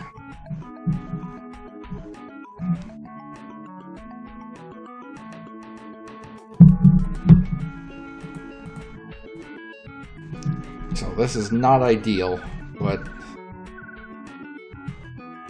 Oh god. See how overly aggressive they are? Okay, so we need to put more of a timer thing on it.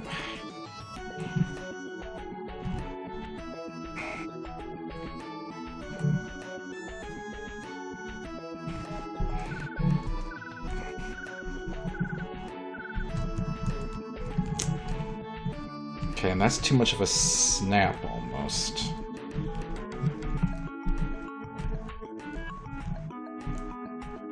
Oh, that's not the worst. It's just a little annoying. Okay. It's not great, but there's not much else we can do about it.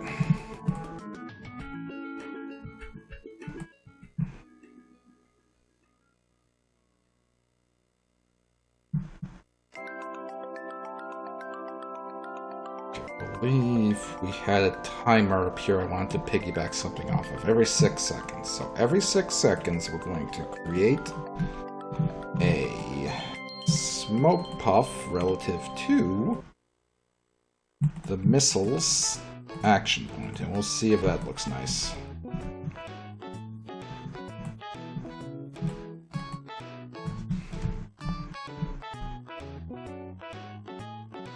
That does look nice.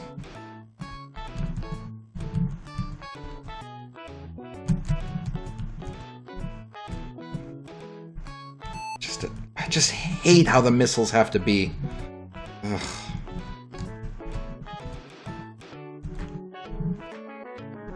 Here's another thing. Technically, right now, like, oh god. I was about to say if you're up here, the missiles won't home on you, but that's completely wrong. Okay, so you should be able to shoot them the missiles. And the missiles should also be able to damage you.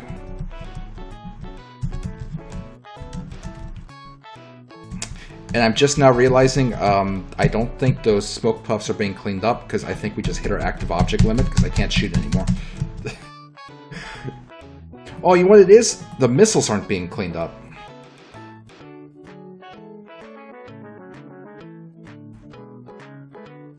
So if the missile is outside of the play area, we have to destroy it.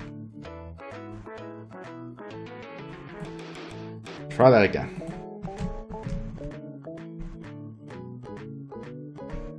Okay, so now the missiles should be getting cleaned up.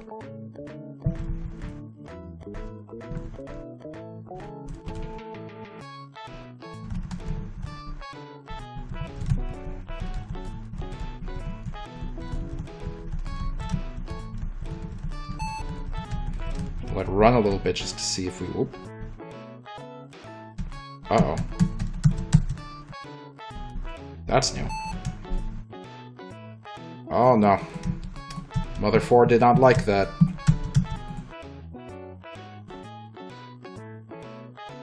Windows did not like that. Ooh, you hear that? Ooh. Ooh, that's not a good sound. Fun fact, that sound only happens when I move the mouse. I'm not moving the mouse right now. Now watch.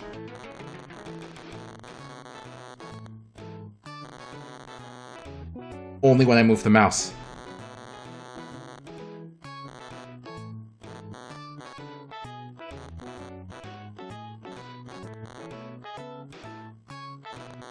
Okay, well, that's bad.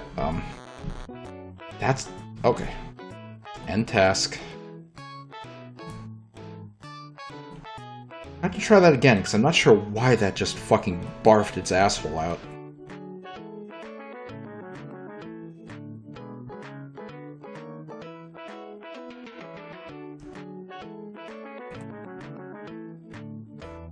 Okay, so, is the cleanup code still there? It's not, so let's just pull up that back. Oh no, look! We actually lost a bit of shit. Ah, okay. Damn it. We lost a little bit of work there. That's annoying.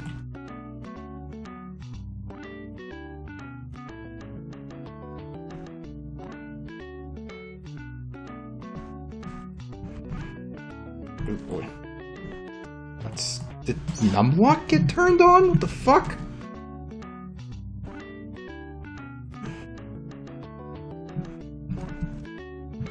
There we go. What? That's not what I just typed. That's a 0. 6, 8, 9. That's a 0. What?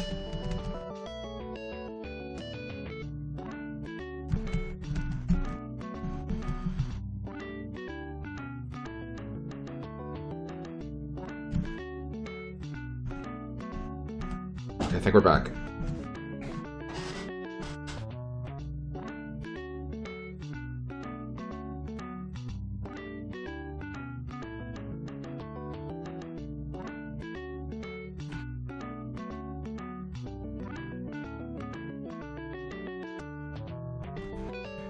Okay, so that part's done. Let's put in the missile cleanup code.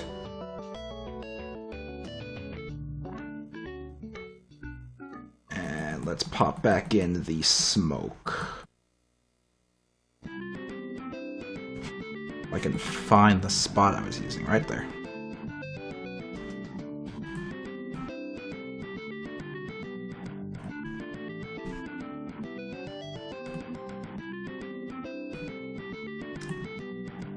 You know what? This is dumb, but we're gonna just pop in one more line in code just in case, because it's theoretically possible that we are just making puffs of smoke off screen constantly.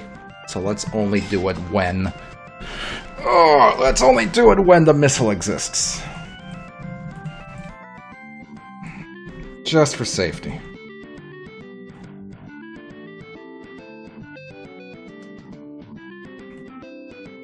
Missiles, action point.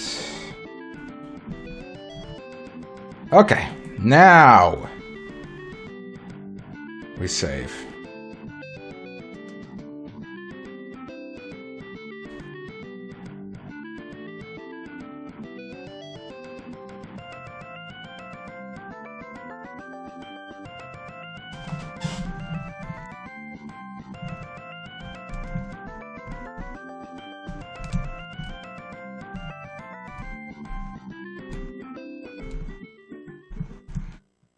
Okay, that seems to be going okay. We're going to let it kind of run for a while to see if we run into another issue with running out of objects or the game crashing, but so far it seems alright. So far it seems alright.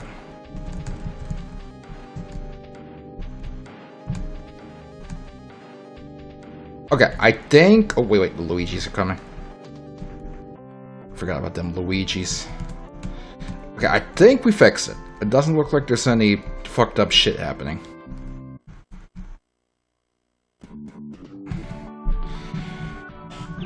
Good.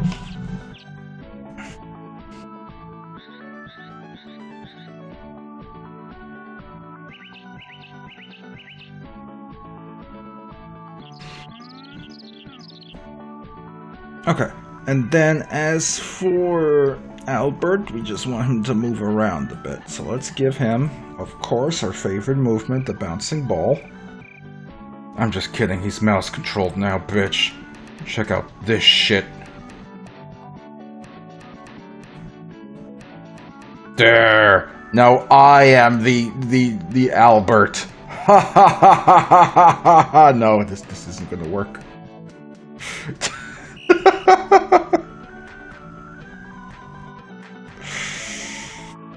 My mouse is stuck. My mouse is stuck in the window.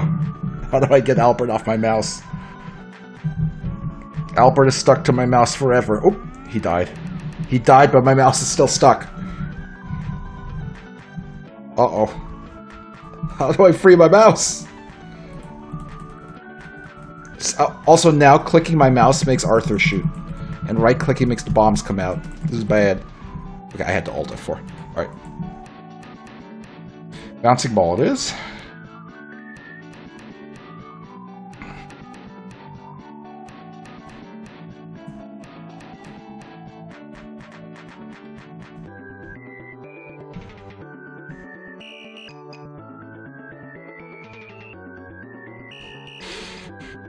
Okay, so we'll just give him some basic fucking movement abilities. So if he's trying to leave the area, we'll have him bounce.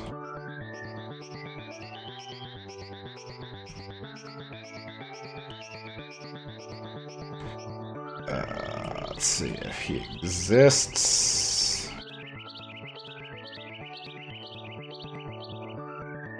Then, every once in a while...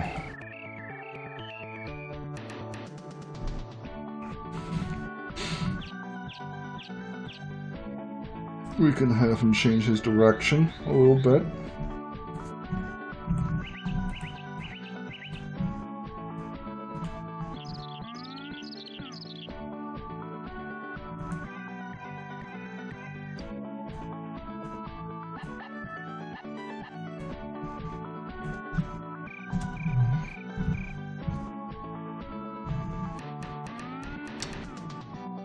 And we'll do something to keep him at the top of the screen as well, because right now he can just kind of navigate too far. I kind of want him to be able to go in other directions.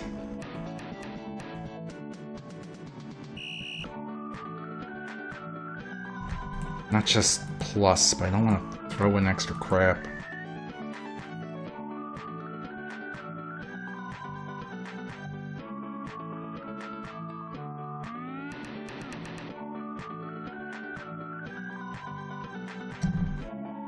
I got a potential idea. When he's leaving the play area, we will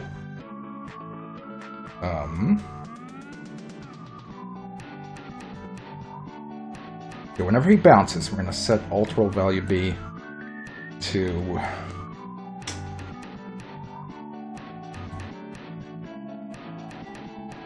let's spread a number.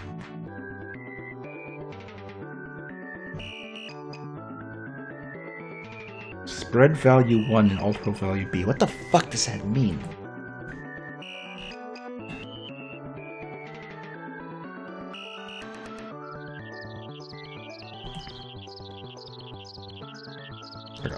We'll just add 1 to alt roll value B.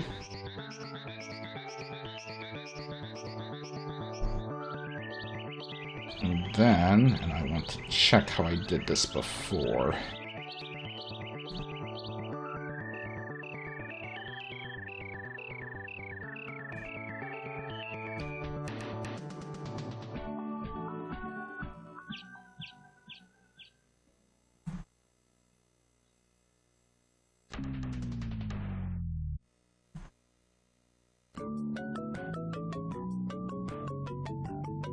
How was I generating?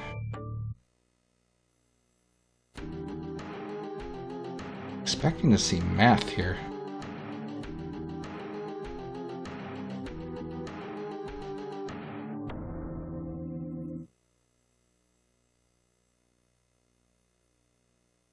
Looking for my math for. Oh, there it is.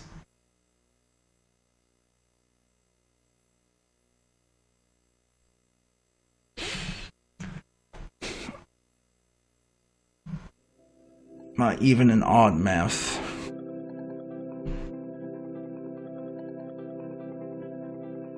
Mod 2.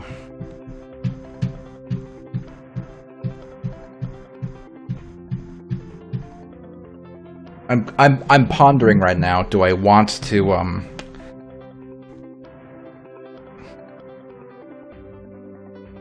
make this more complicated than it needs to be, basically.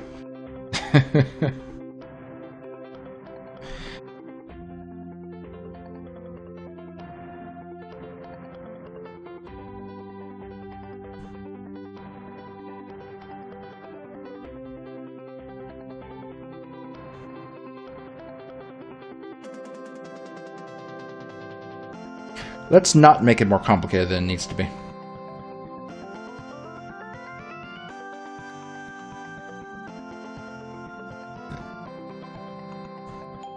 Let's see. If his position, if his Y position is greater than a certain value.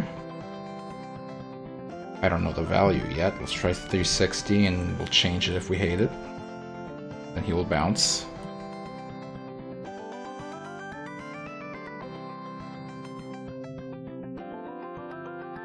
Trying to tell. He comes way too far down. Holy shit.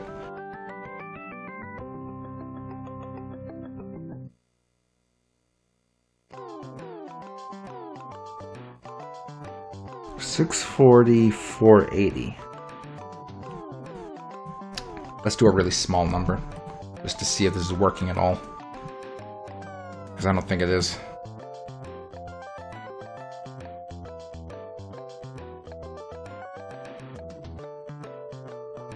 No, it's not. He just heads on down.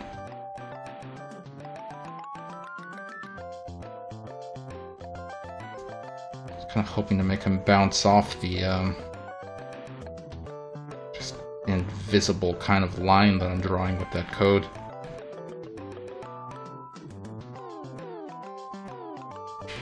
How about this? Rather than bounce, we'll just kind of force it. Just make him look upward.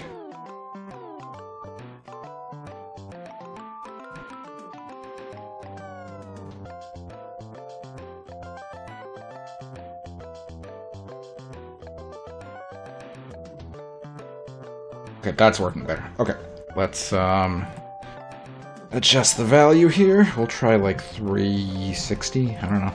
That's what I used before, right? 360 is too big. We need a smaller number. 300?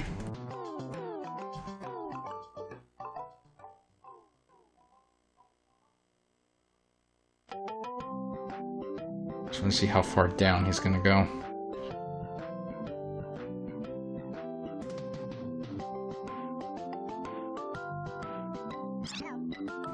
Okay, let's crank it back a touch. Let's say 280. We'll call that good. And you know what? I want him to actually go a little slower.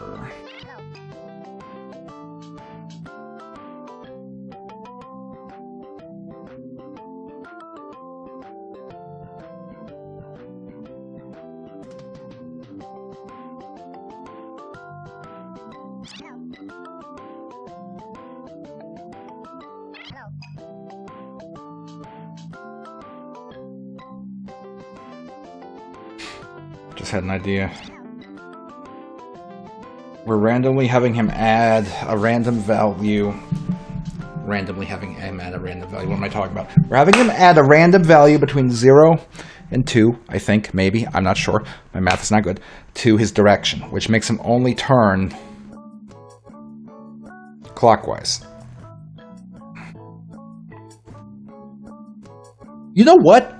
I have to pee.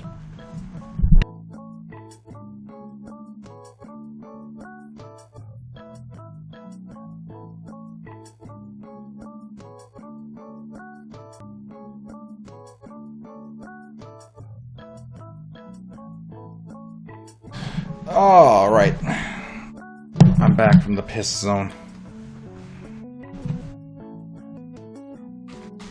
This way.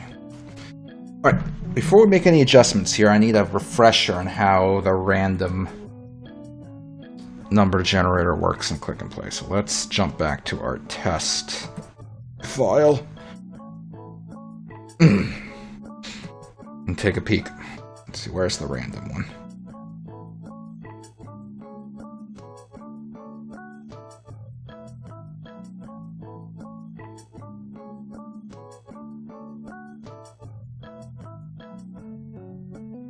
RNG test, here we go. Okay. Every time we click, we set to random 3. So 2, 0, 2, 2, 0, 1, 2. Okay, so random 3 means it can go up to 2. It's a range of 3. But it never touches 3. So if you set it to random 3, you get a number between 0 and 2.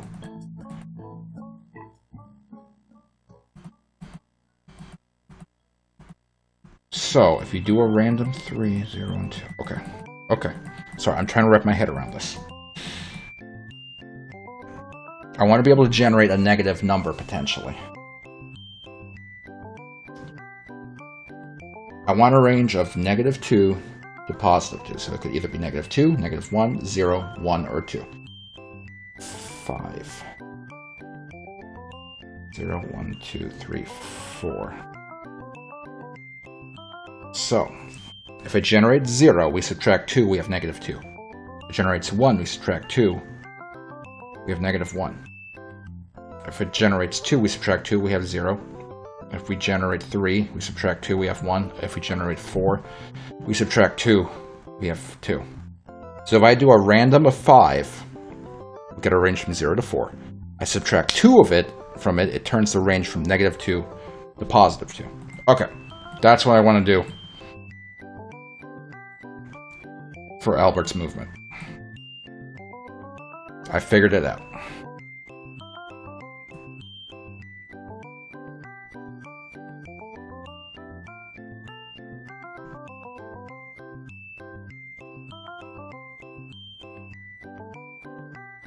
So, random of 5 minus 2 plus current direction. I have no idea if this part's going to work because of how we had to order it, but let's see what happens. I think it's working because he's kind of like swerving around. He's kind of like jittering around a bit. Okay, so what we want to do is we want to make him decide to turn less often. So let's say 24.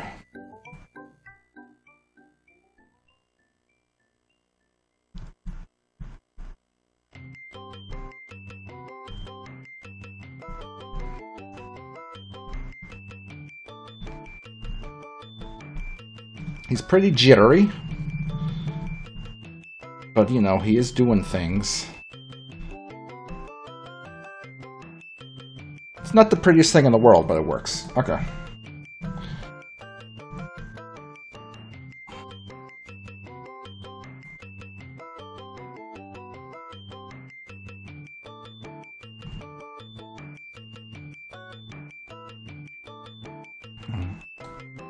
That's not working.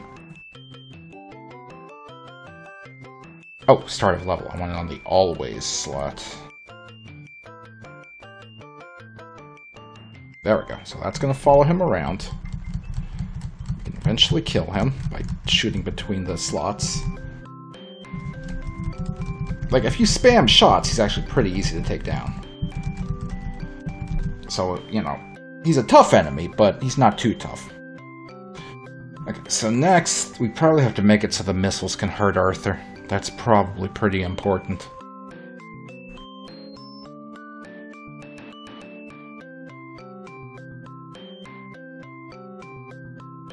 Just remembered why I didn't want to make the different enemies' bullets, different objects. Good. I think we only really need to copy these 3 events and slot in the missile.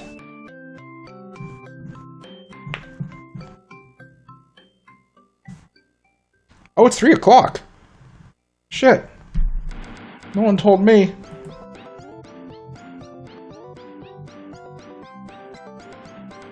I wasn't paying attention. I was too busy thinking about Arthur and Albert. Part of me is kind of sad that we're using Albert here and he's not like the final boss of Arthur's stage now, but it's fine. We'll think of something. Anyway, let me fuck the off out of here. Goodbye, stupid. We've had a lot of fun on your crappy computer. Please don't ever come back. There we go. Okay, so we made progress in terms of making that enemy exist. Which was important, because obviously we can't make an entire stage with only like 2 enemies, so the fact that he exists is good. That's good. So yeah, once we program the missiles to hurt Arthur, then we can properly plop him into the levels layout and keep setting up the layout and keep having the level exist until we're done at the end of it. So, okay.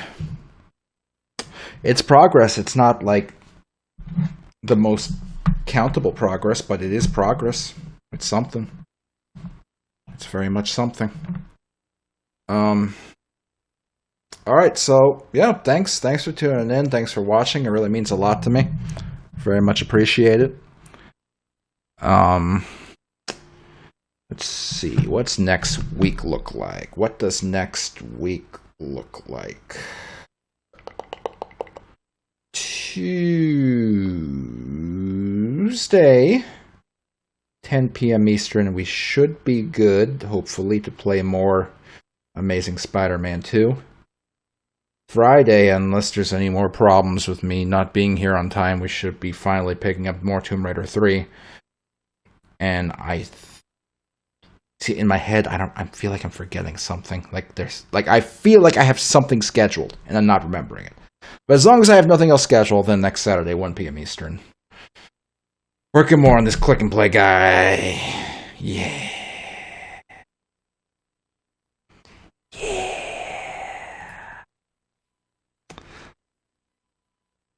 You know what we had?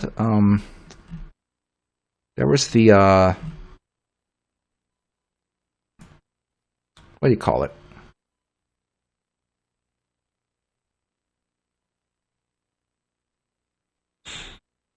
The Twitch Wrapped thing? I don't know the details of how that works. I think I looked at it. I looked at it once. How do I look at it? No, I know I saw it. God, I hate how fucking Gmail defaults to some stupid, like, mailbox where it decides what you get to see instead of just showing everything. Like, I'll decide when I want to fucking see Twitch. I mean, Gmail. I mean, Google. I mean... Okay, it says it's a Twitch recap. Okay, according to the Twitch recap, this year I streamed 314 hours on 147 different days. The top categories were in number 5, Ocarina of Time. That comes from both that primarily comes from the beginning of the year when we did the randomizer. That was fun. Number 4 is Spirit Tracks. That's what it was. Number 3 is, unfortunately, Tomb Raider 3. How the fuck did that happen? Number 2 is the Majora's Mask playthrough we did on the real N64. And then number 1 is the game development we've been doing every weekend. Interestingly, on the game development slot, it says top 10%. And I don't know what that means. What does it mean, top 10%?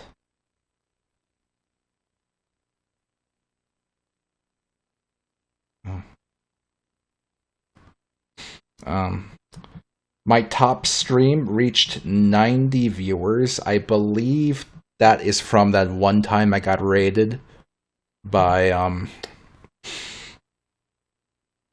I forgot their name, but I think we were playing Resident Evil 3 and we got a little raid, so that was nice. My top tag is English. Yeah, way to go, English. My streams have received 122.3 thousand chat messages, I guess. The top channel emotes. At number 5, it was Diddy Future Vision, used 64 times. Number 4 is just, the head of the guy, used 189 times. Number 3 is the dancing man emoji, used 306 times.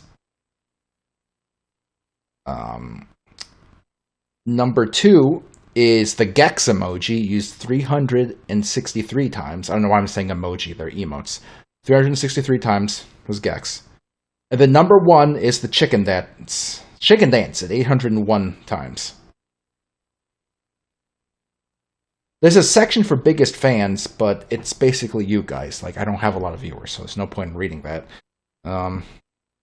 We got 2 raids this year. Wow.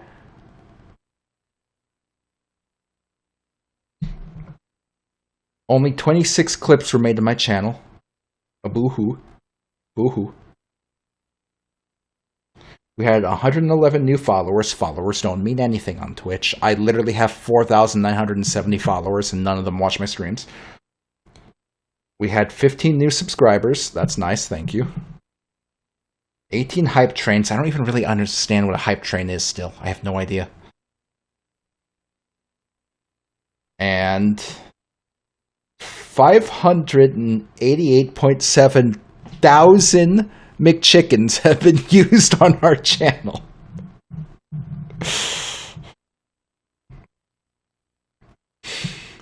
And I guess I unlocked a new chat badge. I don't know what that means. What's a chat badge? It's a little 2025 thing. I don't know. But yeah, that was the stream wrap. Stream wrapped. Yep. So we'll see. Why don't we have a McChicken emote? Because that's a good question. I guess I should do something about that. But yeah, we'll see.